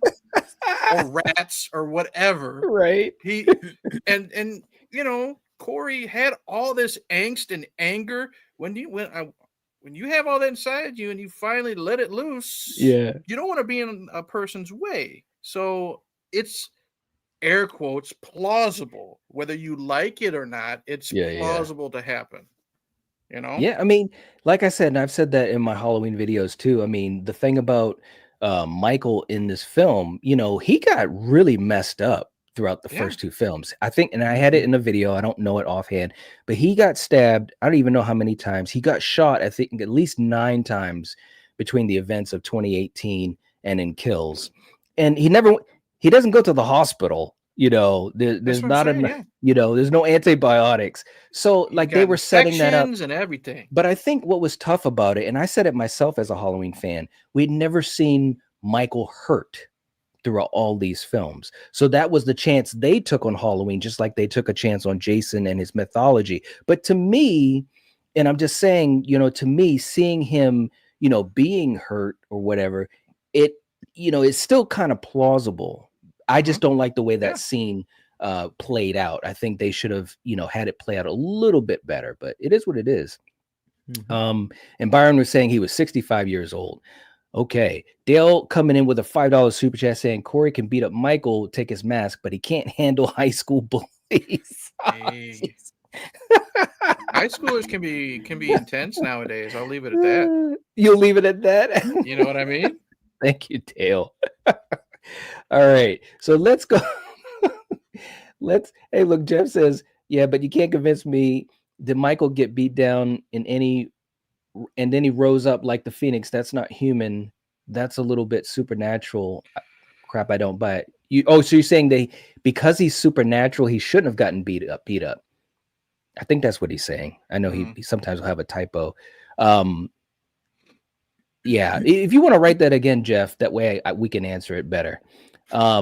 Melanie saying, I do agree with what you guys are saying. It was just such a shock when it was a shock. It was a big shock. I'm not going to lie. Even when I saw it, I was like, what the hell is going on? But not as shocking as someone getting strapped down and shaved in a Friday the 13th. Oh God, it was. I don't even want to say it, man. All right, we're almost there, guys. We're almost there. FX, the special effects, you know, practical work and so forth. Eric, who gets the point and why? K&B and Jason Goes to Hell. I mean, I've already discussed the deaths, but we didn't, you know, the kills, but we also have the melting death of the guy who was shaved. You know what I mean? When he melts away, and it's just so disgusting, and it's like that little cherry on. If you're looking for a gore movie, which this Jason Goes to Hell is, that's the little cherry on top of the sundae for me. Good point. Kill. How about you? This is a close one because they both have, you know, great effects. So the ones in Halloween are a little bit more subtle. Right. For instance, you know, that big what the F moment at the beginning of it, just hearing the sound effect of the thud. Yeah. And seeing it, you know. at the end, Lori and Allison, they're cutting Michael, letting his veins get some air a little bit. Right. And then the compactor scene where you clearly see things get crushed up. They don't turn away or anything. Mm-hmm. And of course, I go back to my man who's getting toasty with the blowtorch. I gotta go with Halloween because I want to give that blowtorch kill some love. And that compactor scene where you clearly see melons get crushed. Mm-hmm. Dude, I kind of had to turn away a little bit for it. Yeah. And the kill, the woman that was on the ground beside the blowtorch guy. He did an old school Jason move, like, oh, is that a head? Yeah, just like, god damn. I gotta go with ends. For me, this is tough because Kill, you mentioned some great ones from ends, and they did a great job. They really did. I think we can all, like, when we do these type of battles, it's always so much fun because we know what the battle is going to be, but we never know what points we're going to give. But we have a sense of how the battle will be perceived by the audience, and I think we can all agree, whether you hate the Friday 13th film or the Halloween film, I think we can all agree that both movies had some really good practical effects, some good effects. They really did, budgets notwithstanding. But I'm going to edge this one out to Friday the 13th, to Jason Goes to Hell. And the reason I'm going to do that because I think that there was a lot of moments. I mean, when you had that Hellraiser moment, bro, where the skin and the muscles and the bones, everything was melting. It reminded me of Hellraiser from '87. Mm-hmm. That was a great scene. Jason himself, I'm not a big fan of the way it looks, but Jason himself, there's a lot of stuff that goes on to that. Obviously, if you've watched the behind the scenes or if you've watched Crystal Lake Memories. So that was a thing too. And I just think that they had a little bit more opportunity to do crazier effects. That's just, again, it's an advantage or a disadvantage of the film, when you kind of get more supernatural like they did with Jason Goes to Hell. So I'm going to edge it out to Friday 13th. Okay, real quick in the chat. And Ben, thank you so much for reminding people, if you haven't hit the like button, please do. It helps us, helps us to do what we do, keeps the lights on and so forth. Ginger Ninja is going with Jason Goes to Hell. For the special effects, let's see. Jinzo's going with Jason Goes to Hell. Let's see. Danielle's hooked on Hobo Myers. There you go. Yeah, girl. Melanie saying Jason Goes to Hell for me. I think Ends did do a great job, but it being the end, I wanted a little bit more. Okay, well said. Let's see. Dale says Halloween Ends has an amazing score. The Junkyard section in particular, one of the best in the franchise. Yeah, I agree. It's really, really good. Yep. Okay.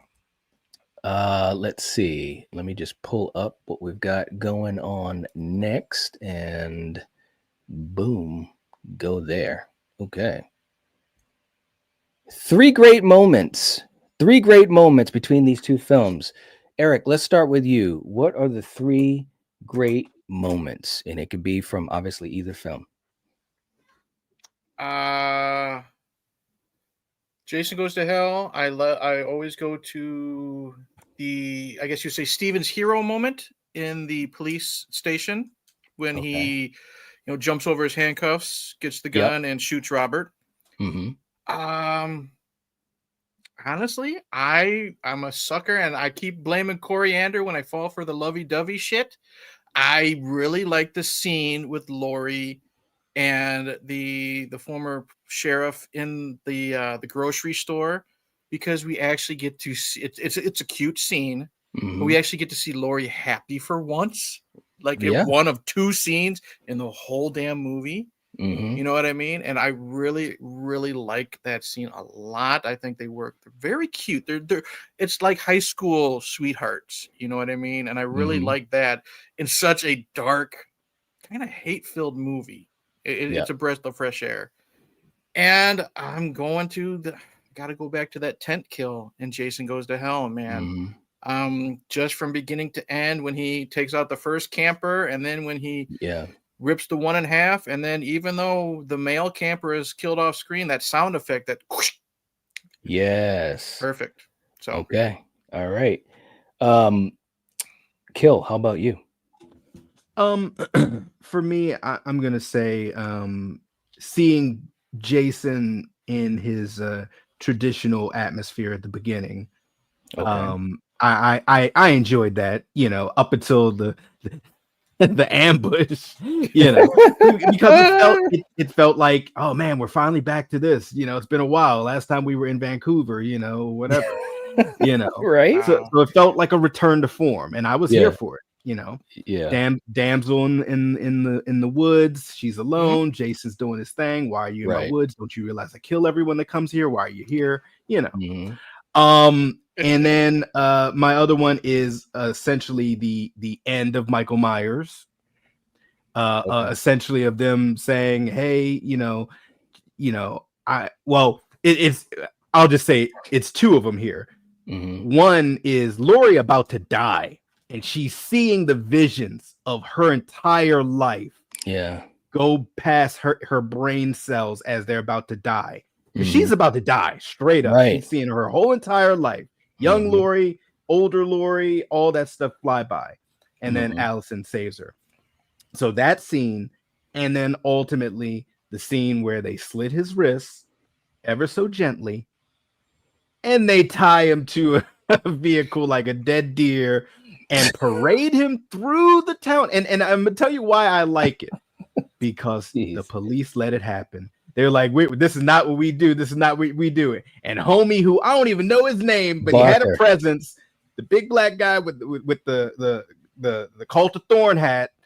He's just like, hey, we do it tonight. And I'm like, yes, we do finally do it tonight. We're gonna end the promise that evil dies tonight and Kills gave us. And once again, things come full circle.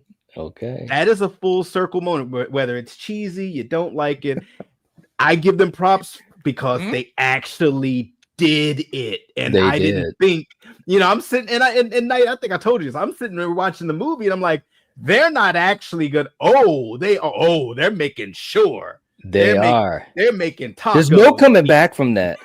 They're making taco meat out of Mhm. Michael. All Hey, right. I'm wondering how they got past the usual Michael Myers can't die clause in the contract, because I know. It's a new day. He's dog food once he's put into that thing, Malik must have just said, look, I gotta do something different from what Dad did. I don't know, Mhm. because that was a thing that Mustafa said, that Michael doesn't die, or that it's always ambiguous. Yep. Well, Right. Evil died tonight, goddamn. Evil did die that night. And Yep. that was a great moment. And for He me, did. that's one of my favorite moments from this movie, because I it's not my favorite out of the Yeah. trilogy, but the Absolutely. fact that they actually did it Mhm. and showed it, and there's no illusion that, oh, maybe he jumped into the river and Yeah. swam away, and like that clip that you used to like to Unless play. it was just another paramedic, we never know, right? Hey, they've done it before. All right. So yeah. Real quick in the chat, let me jump here.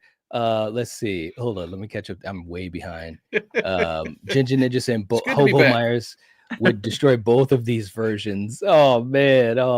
Yeah. Danielle saying 3 moments. You sure do make high demands. It makes it challenging. Freddie saying, please stop trying to beg me to give this stream a like. Well, Freddie, if folks in the chat are just reminding people, we appreciate it. Well, let me just say this. I appreciate it. And I'm going to ask for that because it helps the channel. But if you don't want to give one, you don't have to. And you don't have to be here. So I'm just going to say that, my channel, my rules. So that's how it goes. Some people don't remember to do that.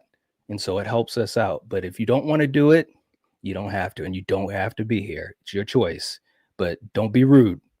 That's one warning. Okay. We got Neil coming in, $20 super chat. Thank you so much. We appreciate that support. Saying, I don't think this has ever happened before, but neither me nor my cat in good conscience can give a point to either of these films. Okay. All right, Neil. Wow. The See, cats you have don't want to give a spoken. point to either. Okay. All right, man. Thank you so much for the super chat. We appreciate it. It does It does make a difference, though, seriously. So let's do this. Let's go back to an old one. Neil, this one is for you. Kill, sometimes even your heroes do some weird things, and it might look like this. Hi, I shit in a sock. Later, losers.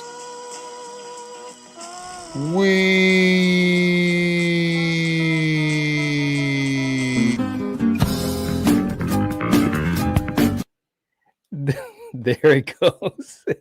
Thank you so much, Neil. Seriously. All right. Jinzo saying Jason getting blown up. We got Scott in the house. What's going on, Scott? Good to see you. Hope you're doing well. All right. Jeff saying the camping scene in Jason Goes to Hell is good. The opening and ends, and the end of Jason Goes to Hell when you see Jason in his pure form. All right. Okay. We got Dale coming in with a super chat saying 3 great moments. Jason Goes to Hell, the opening, when Jason gets blown up, Freddy grabs his mask, and Julie Michaels. Yeah, that's it. Okay. That's the whole thing. All right. Okay. Yeah, we'll take it. We'll take it. We'll take it. Melanie saying for ends, Lori fake out on Corey. That was a good scene. Corey and Allison at the party, and Lori getting a happy ending with Frank. That's a good point, man. That actually was really cool to see. For me, there was a lot of good moments, between these films. So to pick 3 is difficult, but I'm gonna go with the Nurse Deb scene. I thought that was really cool. And shout out to Michelle. She's really awesome. We had the cool opportunity, Kill, you and I, to talk to her, and she was very down to earth and awesome. But that kill scene was really great because you saw Corey basically cross the line with the corkscrew with the doctor, and then she tried to do the right thing. She actually was making good choices. She just didn't know there was more than one killer coming after her, and Michael comes in. It's a great scene for Michael. I'm also going to go right back to the tent kill. That whole scene, like you said, Eric, it was so good in Jason Goes to Hell. There's no doubt that it's one of the most iconic kills in the franchise. I just, again, I wish it was Jason, but still, it's still iconic because of just how visceral it is. You just have never seen anything like that. And my last one, I know this will be crazy. I was thinking about the junkyard. The junkyard is great, but I actually like the first scene with Michael in the sewer when he comes out and Corey's just like setting him up and he's like getting that mojo back and all that type of stuff. I just thought it was really, really cool. So those are the 3 for me. Okay, now let's go back to the chat just to catch up. I know I'm way behind. Ginger Ninja saying they pulled a resurrection and Michael did a body swap. Oh God. Oh man. Jeez. Told you. Jeff said, remember that series? Yes. Let's see. And Russell's a fan of that as well. Okay, let's go to our next category. You knew we were coming here sooner or later. Allison or the Duke? Who gets the point, Eric? The Duke. Okay. Kill, your turn. Kill, who gets the point? Is it Allison or the Duke? Short and sweet. I'm gonna go the Duke because he gives out tough love and he's awesome. And once again, it's another character that's where you been the whole time, the Duke. Like you're Jason's nemesis. I didn't hear about you back in the 70s. I didn't hear you back in any of the other movies. I wish you were there. We could have used the Duke back then. That's true. Allison, That's so true. up honestly for me, up until she saves Lori, it's kind of like, am I watching the Michael Myers movie or just a romantic kind of dark, scary love? Right. Something. Am I watching Fear with Mark Wahlberg? What am I doing here? I don't know. Right. So yeah, the Duke. Okay. All right. For me, yeah, and I love Allison, overall in this trilogy. I think she's had some really good moments and so forth, but this has got to go to the Duke. This is, actually easy, and there's no shade to Allison, but the Duke is just so amazing. So there's no doubt about that. And a lot of folks in the chat are saying the same thing. Well, Neil's saying, okay, I guess I can give the point to the Duke. There you go. There you go. And Melanie's saying the Duke, but if it was Halloween Kills, then Allison. That's a good point. Allison, I did really enjoy what they did with her in Kills. I really did. No doubt. Okay, next up, Laurie Strode or Jessica? Eric, who gets the point and why? I'm gonna give it to Jessica, and it's. I've told you guys, you can laugh all you want. I'm not a fan of Laurie in this trilogy. I never Yeah. have been. I know. And like I said, I think she in these 3 films, I think she did better in one movie of H2O than these 3. Because we've seen it before. But then in this one, yeah, I get the trauma, but then there are the certain scenes, like the scene where she's trying to amp Allison, to go get herself a man with the pumpkin guts and stuff like that. I'm just like, no, I get she's moving past everything, but now because of the time jump, the last movie ended with her losing her daughter. I'm gonna come get you, Michael, and now it's like I'm now writing a book and flirting with guys at the supermarket. It's like, well, she did get help. She got some, and they said that they didn't focus on it enough. I don't think, because a lot of people missed that. She got counseling. Right, but I wish if I might like her more if it didn't if it wasn't just kind of like throwaway lines like that. You know what I mean? We could have seen her dealing with that. And it's just there are those sweet moments, but I'm just like I've said it every time we talk about this trilogy. I'm not a fan of I'm just not a fan of Laurie in these 3 movies. Okay, all right. Overall, she's got good moments, but overall. Okay, yep. Kill, how about you? Do we go with Laurie or Jessica? This is easy street for me. I'm going Laurie. H2O never happened. H2O has been retconned. So no, I'm just kidding. But it was retconned. But I know. I love the 2018 Laurie other than the original Laurie. It's Sarah Connor from Terminator 1, Sarah Connor in Terminator 2. It's the same woman, but time has hardened her. Life has hardened her. That's a good point. I mean, it's exactly the same. There's no. Please find the parallels. Let me know. You guys in the chats as well. And then in the second, in Kills, she's injured Sarah Connor. Where a lot of the rage is still there, but it's subsiding a little bit. But then now your daughter gets killed, and whatever pain she feels from that, or if she's like, oh, maybe if I wasn't injured, I could have protected her. Now she has to go to counseling, and she has to talk about that. And she comes out the other end a somewhat closer version to that 78 original Laurie, or what she could have been if she didn't have all of this trauma and heartache. I feel these 3 movies are the best interpretation of Laurie other than the original. And I feel Jamie Lee you can tell to me, this is a character she loves.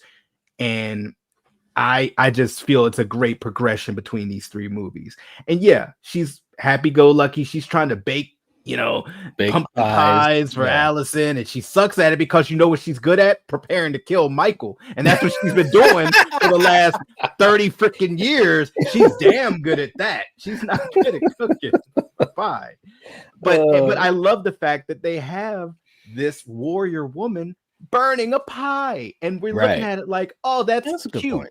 She's flirting with the ex-sheriff. She could finally find peace, but then Mr. Happy comes back through, and now Evil damn sure is finally gonna die tonight. So I gotta go with Laurie. All right. For me, look, this isn't even close. And I'm gonna tell you why. And I've said this before, and not even with just the versus these 2. I think Jessica's one of the weakest final girls in the Friday franchise. And it's not a question of like not liking the character. She's just not in the movie that much. This is true. She's not in the movie that much. So it's like how do you look? I mean, how do you earn that final girl status if you come in literally in the 3rd quarter? Well, yeah, to some degree, but even I'm just saying is like if you've got a character that's not in the film that much as far as what she's doing and getting to know her. Yes, she came at the end and she used the dagger to kill Jason, and that was cool because they teamed up. Her and Steven teamed up, and that was cool. But it's no shade to Carrie Keegan. She was fine in what she was asked to do. I just don't think she was asked to do enough. I think she should have had a stronger role in the movie, because when the baby is kidnapped and everything, like, yeah, that sucks. It's a baby, but I didn't connect with her as much as I wanted to. You know what I'm saying? So, and here you have Lori, who is dealing with all these things, trying to move on. She's dealing with a granddaughter that is still troubled by all the things she's gone through. Like, this is a lot of work in this character, so it's not even close. And like I said, that's one of the things about Jason Goes to Hell that I thought that they really, because usually the Friday films do a good job with the final girl or the final guy. Now the only saving grace in Jason Goes to Hell is it has a final guy who's really good. So again, I wish they could have balanced that a little bit better. Maybe it was a pacing thing, I don't know. But yeah, I've got to go with Lori on this easily. Okay, in the chat, let's see. We've got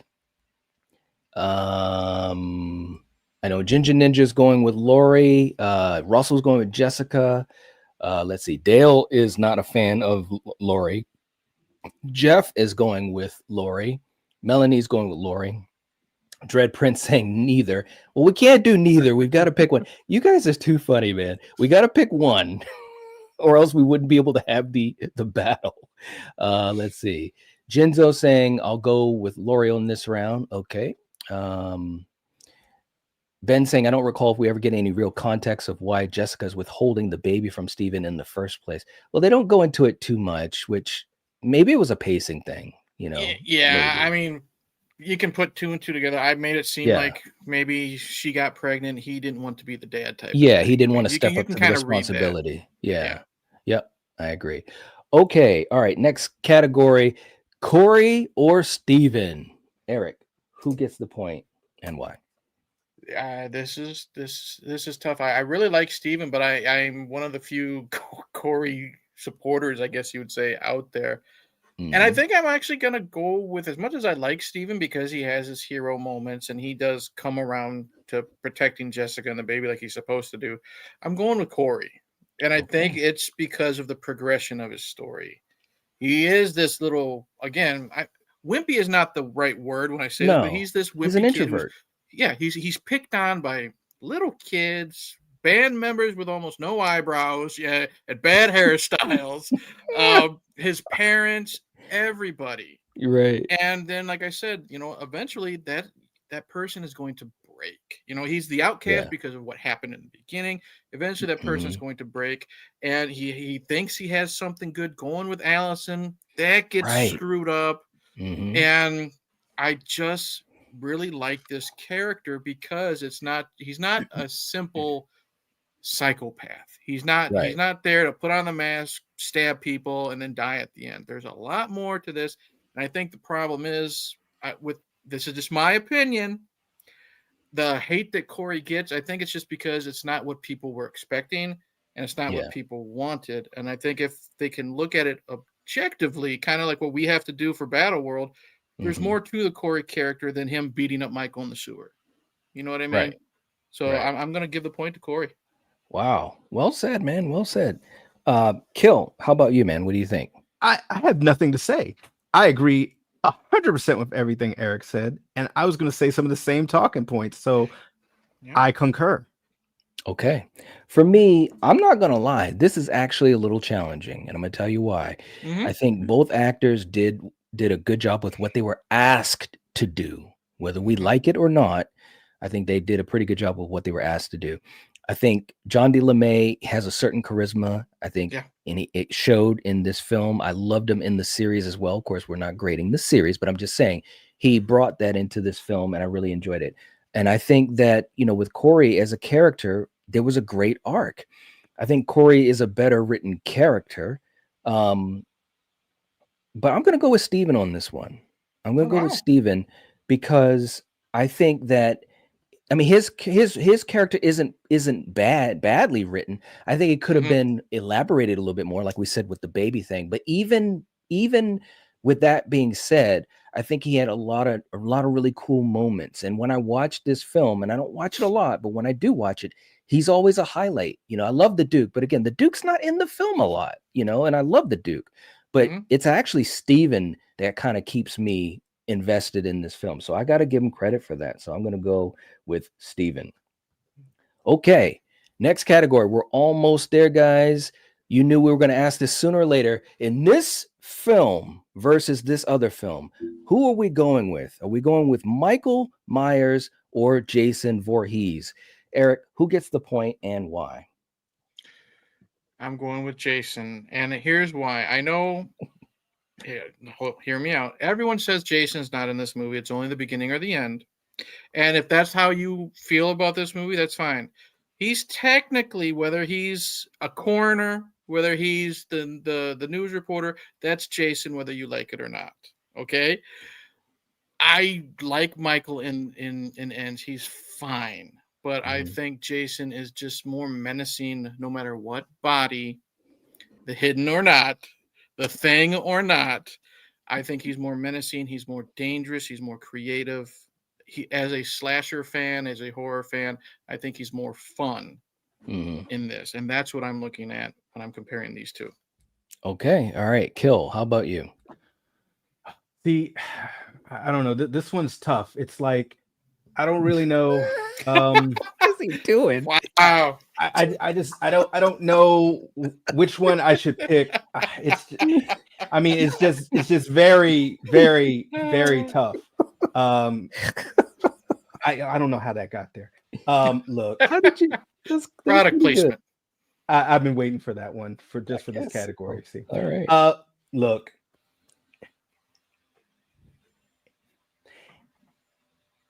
Season of the Witch took it fully there. We're not gonna have Michael in it. It's there's no Michael in it. Jason Goes to Hell is like, well, he's here, but he's only in mirrors. He's here, or it's like Kane Hodder, he's a security guard. I know. Here, or it's like he's gonna be fighting the Sword of Omens for 2 seconds at the end of the movie. So, like, look, don't keep teasing me with it. At least Season of the Witch was like, look, this is a new story. Like it or hate it. It's more science fiction than horror. Yeah. You know, Tom Atkins, no Michael to be seen. I appreciate it. Or, let's just talk about the Great Trinity. Nightmare on Elm Street. You know, New Nightmare. Okay, he is here, but he's a full-on demon. And we're breaking the fourth wall with, you know, the pre-Scream type reality stuff. I'm here for it. He's scary. That's one of my favorite versions of Freddy. But this is like, look, in for a penny or you're in for a pound. Like, don't flip flop on me. So I got to go with Michael. All right. So look, this is. Bravo. Listen, I mean, look, we always try to be honest about this. I mean, Jason is my favorite horror villain, you know, and Michael's right up there, but Jason is my number one. But in this film, that's why this is a good battle, because in both of these films, the villains they're lessened. They just are in different ways. So that's how I'm grading this. The moments that we have Jason, specifically the beginning, I think he was really good in the beginning until he started getting shot, maybe by the 5th shot when I started to notice the grunts. At the end, it was cool seeing him come back, but then you've got friggin' Steven kind of beating him up, and I'm like, oh, okay. And he's supernatural. He's not an old man with 1,000 injuries. I'm ranting a little bit, but I'm going to give this to Michael. And the reason I'm going to give it to Michael is because, you know, listen, you could say that Jason, you know, like you said, Kill, he's in the mirrors and all that type of stuff. So, you know, you've got his presence of sorts or whatever. But I think Michael's presence is better because you see how it affected people, and everybody was affected differently. Allison, you know, is starting to argue with her grandmother. Corey's on his journey to evil. You've got all these other side characters that are dealing with it and so forth. So I'm just going to go with Michael on this one. It's a challenge because these two films, that's the crux of it. You know what I'm saying? Which jumping of the shark can you deal with better? You know what I'm saying? All right, real quick. Scotty's going with Lori. Okay, from the other one. Okay, all right. We got Oracle in the chat. Russell's in the chat. Okay. We got Mary Widow in the chat. Welcome. She's going with Jason. Thank you so much. We appreciate you being here. And Jeff's coming in with a super chat. Thank you again, Jeff. Jeff's been on fire all night long trying to get Jason to win this thing. And it might come right down to the wires. And Jason is doing the killing in the movie. He doesn't have a sidekick, even though he's jumping body to body. He's still Jason. The bodies he jumps to are the sidekicks. Oh, gee. What are we talking about? He doesn't. He has the most sidekicks. That's kind of a good point, bro. Is Eddie Brock Venom's sidekick? What are you doing? Oh my god! All right, so look, let's Jeff, we're gonna get a clip for you in a little bit, man. We're almost near the end, so I know Kill's got some stuff going on. He's gonna have to get going soon. So look, let's go to our next category real quick. You knew this was gonna happen sooner or later. We've been teasing it all stream long, but here we go. We got Christine or we got The Hidden. Now, this is the question. Which film, and if you know these films, you know exactly what this means. Which film did it better as far as their inspiration? The idea of Christine, when you have the evil that infects you and then you go into your own journey, or The Hidden, where you're body hopping from one body to another and no one knows who the true killer is until they usually get killed and so forth. Which one did it better as far as making it work in their movie, as far as a Halloween film versus a Friday the 13th film? Eric, let's start with you. Who gets the point and why? See, the thing is, we got to go with how you word it, and you worded it as a Halloween film or as a Friday the 13th film. And if that's the way you word it, I'm going with Christine. Because as much as I love Jason Goes to Hell, it's not really a Friday the 13th film. Because of the body hopping, because of sort of omens, as we're saying. You know what I mean? All the new, and I'll even admit it, unnecessary stuff. You know what I mean? You can say what you want about Halloween Ends. Halloween Ends is a Halloween film. Jason Goes to Hell is a body hopping sci-fi horror slasher with Jason in it.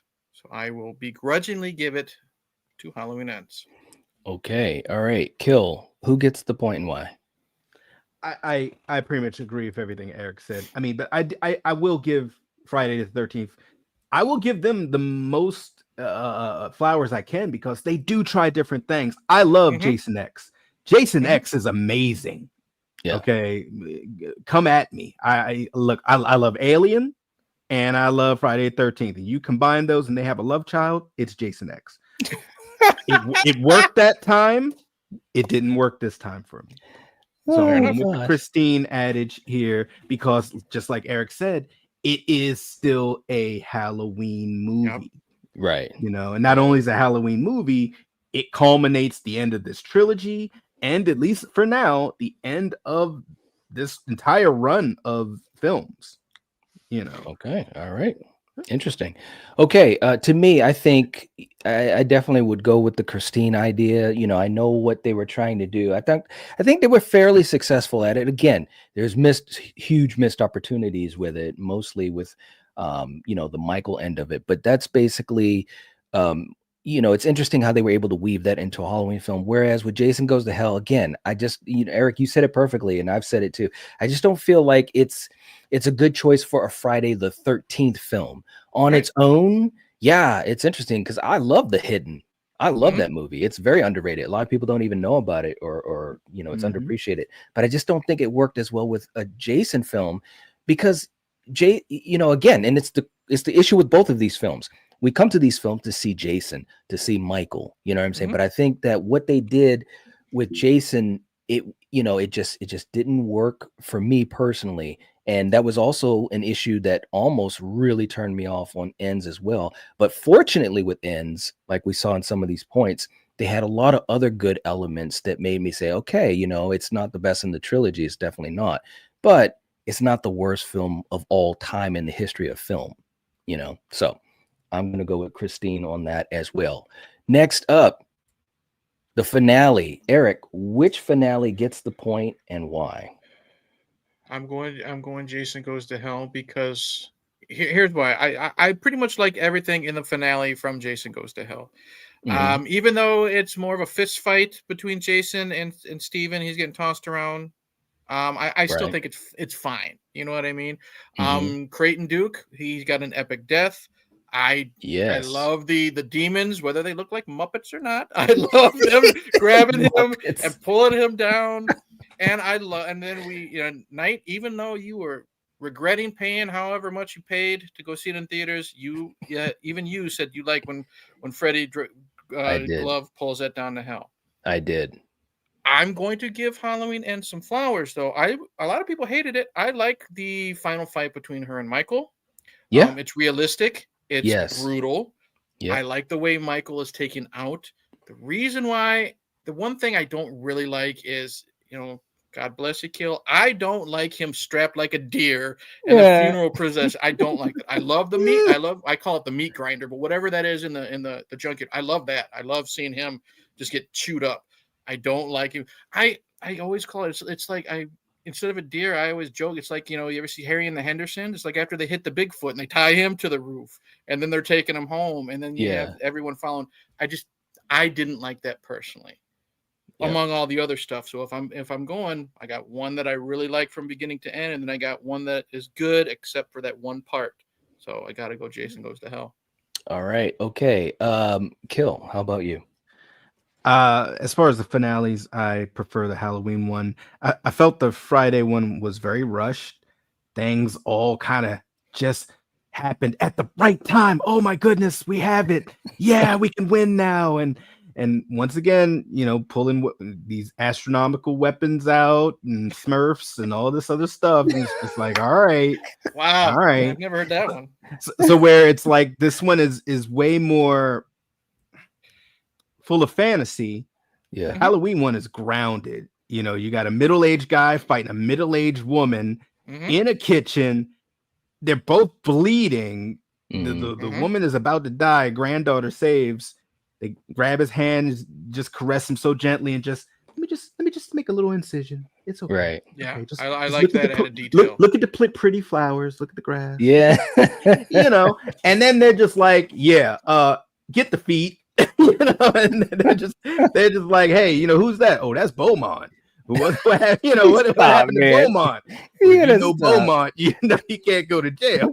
So let's tie him to the hood. And of course, there was the voice of reason. You can't do this. And then, we're doing it tonight because this is the same town that a movie ago had a lynch mob. Yes. So wait, we That's can true. do this. This is the same town that killed an innocent man. Yep. At a hospital of all places. They killed an innocent man at a hospital by him falling out the window. So I think we can do this. And I do agree with you, Eric. It is a little cheesy parading them through the town like it's a Thanksgiving parade, but once they get to that crusher, once they get to that crusher, they got plenty of witnesses to let everybody know, hey, he did die, guys. I saw the melon get crushed. Yeah. Lori pulled the lever. We saw his feet, everything. Right. He didn't jump in a river this time. He didn't switch the mask with another person.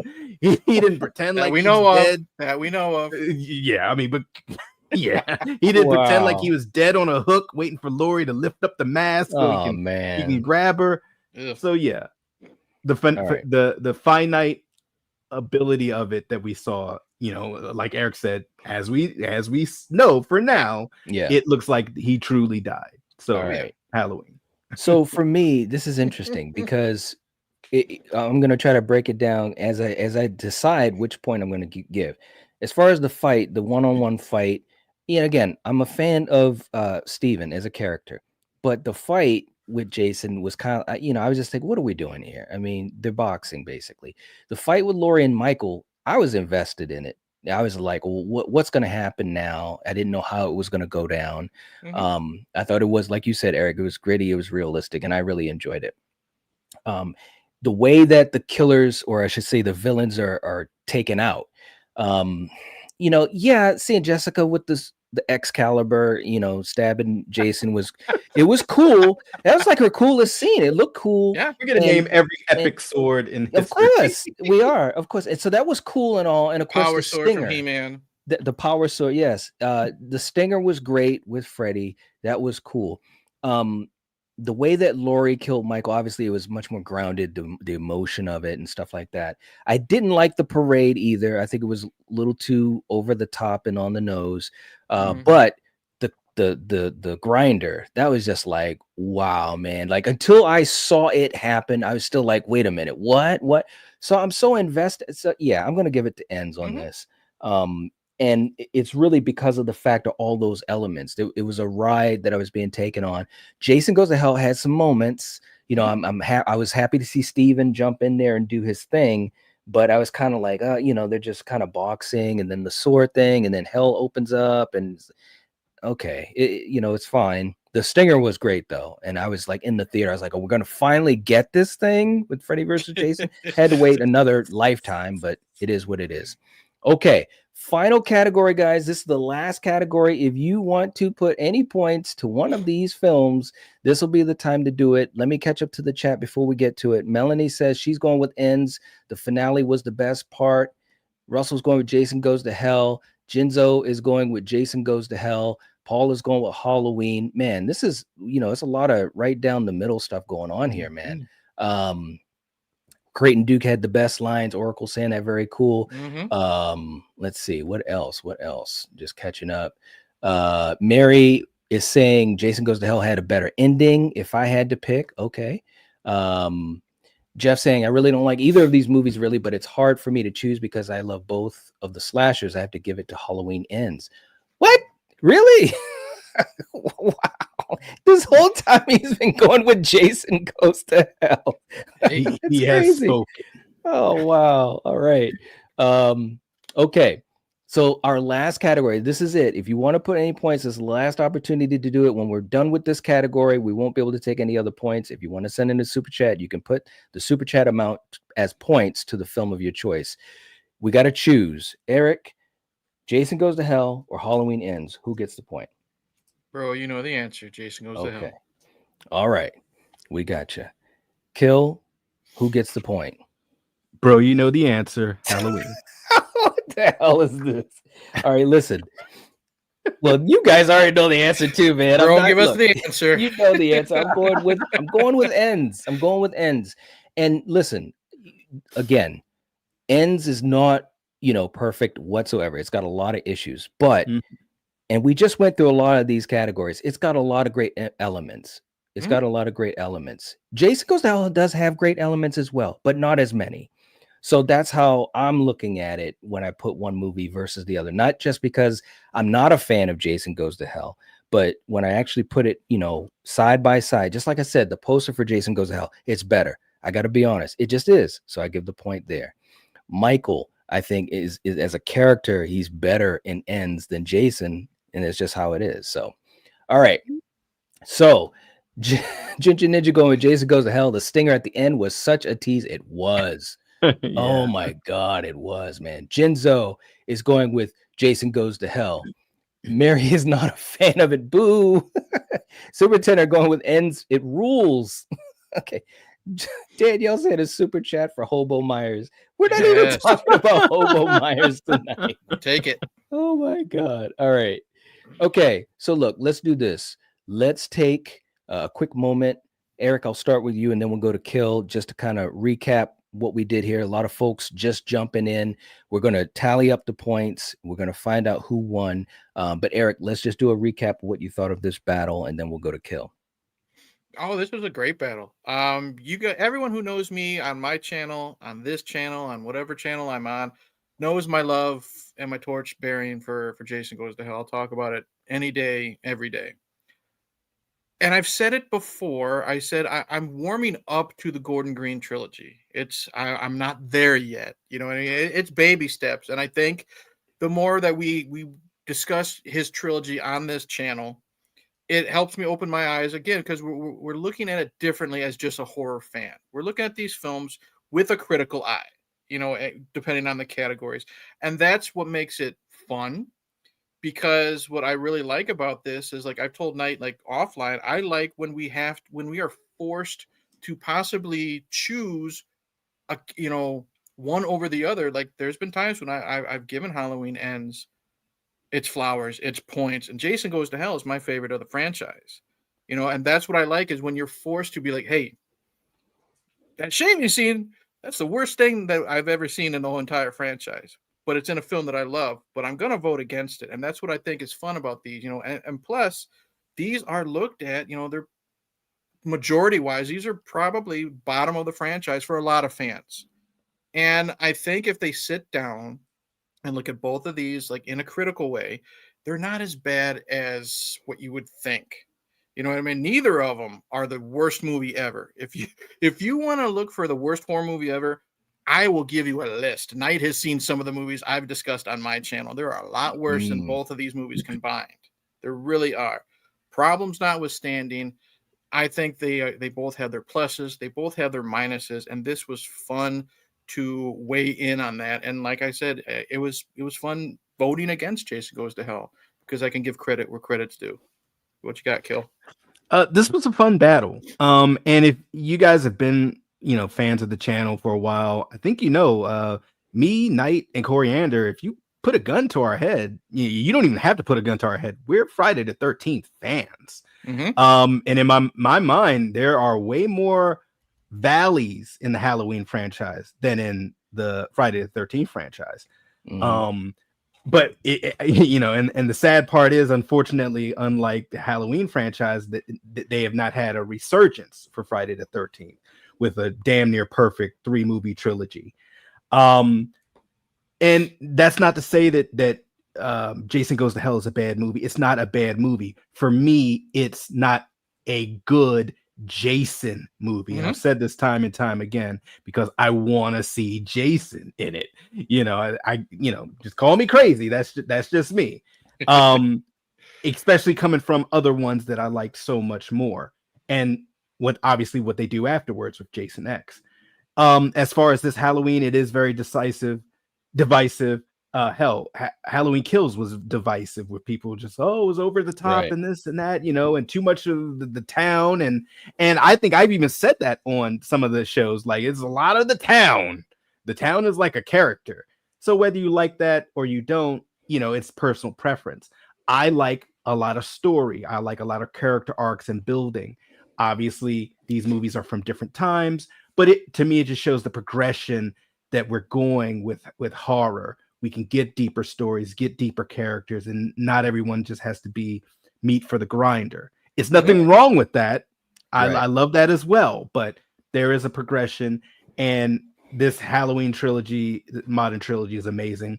I'm going with Halloween. No disrespect to Jason. It's just not, to me, this is one of those valleys. It's not a lot of valleys in the Friday the 13th, archives. And Halloween definitely, to me, has way more valleys than Night. You know what I mean. I know exactly what you mean. But tonight, Mike is the winner. Okay, for me, echoing basically what you guys have said to some degree. I just think that for me, I'm going to go with Ends, because the choices that they made, and some of them I didn't agree with, but I could handle a lot of those choices more than the choices that I disagreed with in Jason Goes to Hell. And I've felt that way since I saw the film in the theater, like opening weekend. It was just like, what are we doing? And as time went on, I did get to appreciate some of those things. And namely, Eric, one of your videos where you talked about Jason Goes to Hell, it did make me stop and say, well, you know what? There's some good elements to this movie. Not that I didn't know that, but I was kind of absorbing that. So it is what it is, but I think this was a great battle to have, because these are outliers in both franchises. Okay, so I've got everything tallied up. This is going to be interesting. Okay, so we've got a panel vote of 22 to 35 for Ends. Okay, we've got the audience vote of 67 to 55 for Jason Goes to Hell. And that means we're going to a poll, baby. I'm right. putting the poll up. You guys in the chat. All I have written is who wins? Is it Jason Goes to Hell or Ends? So let's have you guys vote. We've got what do we have? 40 people in the chat. Let's get some votes. I'm putting it live. We're gonna run this for a quick minute. For you guys that are just jumping in, we appreciate you guys jumping in. Hopefully you can check out the replay. But let's have you guys vote. Which film do you want to win? Is it Halloween Ends or is it Jason Goes to Hell? We had it split between the panel and of the live chat. This is absolutely crazy. What do you think of that, Kill? Hey man, we knew it would be like this. Well, I guess so. And even in, folks in the chat, man, they were like, man, back and forth, man. Yeah. We got 20 votes so far. We got a lot of people in the chat. Please, if you're here, vote. We definitely would appreciate it. We're taking a look at it. We're going to run it for about another 20 seconds. Yeah, we got I got the stopwatch. We're at 30 seconds now. So you got 30 seconds to vote. We got 40 people in. Let's not just end with like 12 votes or whatever. Yeah. We got 24 votes, 25 votes. All right, guys. All right. We got 15 seconds to go. Get your votes in. Yes. 10, 9, 8, 7, 6, 5, 4, 3, 2, 1. Call it. Okay, we're gonna call it. We got 54%. We've got 46%. I just want to make sure because I'm looking at this. It was right down to the wire. We had 26 votes, 53%, and it looks like the winner is. Yeah. The winner is Ends. He made it. He made it through the sewers and the rats and the band members. Real quick, Melanie saying, great live stream, guys. Glad I caught it. How often do you do this? I loved it. Well, Melanie, we try to do this weekly. We've had a couple of weeks where scheduling has been up and down, but we do have a playlist. And Ginger Ninja, thank you for putting that up there. That's our playlist. I believe this is our 75th episode of Battle World. I've also uploaded the audio of every upload on Apple Podcasts and Spotify, so you can listen to it if you're not able to watch it as well. Yes. Very Thank you cool. so much. Thank you so much. We appreciate that. And thank you for doing that too, Eric. And Jeff had come in after Jeff's been on fire tonight. He said, when you finally bring back Jason to the big screen, would you like for them to keep their supernatural Jason or make him more grounded with the story? That's a good question. I'm open to anything as long as it's well done. I'm open to either way, like with the reboot or the remake, however you look at it. I would say reboot, but he was more grounded, right? And I enjoyed that. I enjoyed what Derek Mears did with that. But if they brought him back and it was a supernatural story, I wouldn't be against it as long as it's well executed. If they bring him back, it depends. I mean, it's been since 2009. They're going to have to reboot it again. Yeah. And if that means they got to start over, and I don't know the legalities, how that is, but either way, if we're starting over, I at least want a human alive Jason to begin with. That's what I want. Yeah. Jeff, thank you so much for the super chat, and thank you for all your support tonight, man. Seriously, this has been a lot of fun. You made this a lot of fun. And we also have Mary also coming in with a $10 super chat saying Jason Goes to Hell. And I know she's a fan of Jason Goes to Hell over Ends, and we appreciate the support so much. Ends barely won that with 53%, so that was like a squeaker. But real quick before we end up, I'm gonna play one more quick super chat for you guys, just as a thank you, and hopefully you guys enjoy it. And Eric, sometimes you just got to know what to say when you get upset. It looks like this. We're fine. Bullshit! It is not in the file.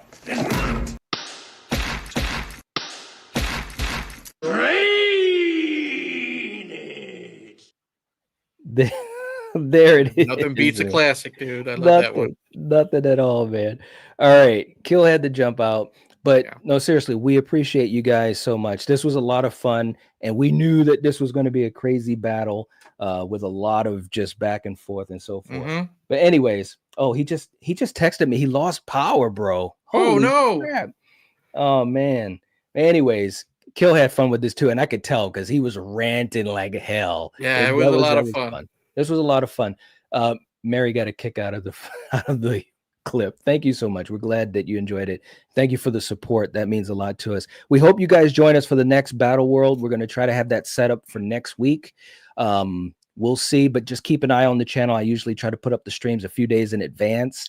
We'll be back. I'll be back next week on Monday nights and Tuesday nights as usual, and having some fun with some uploads as well. So keep a lookout, turn those notifications on, and so forth. So we will catch you guys next time. Thank you so much. Have a good night. And as always, if you're watching this, if you're listening to this, you are the Night Watch.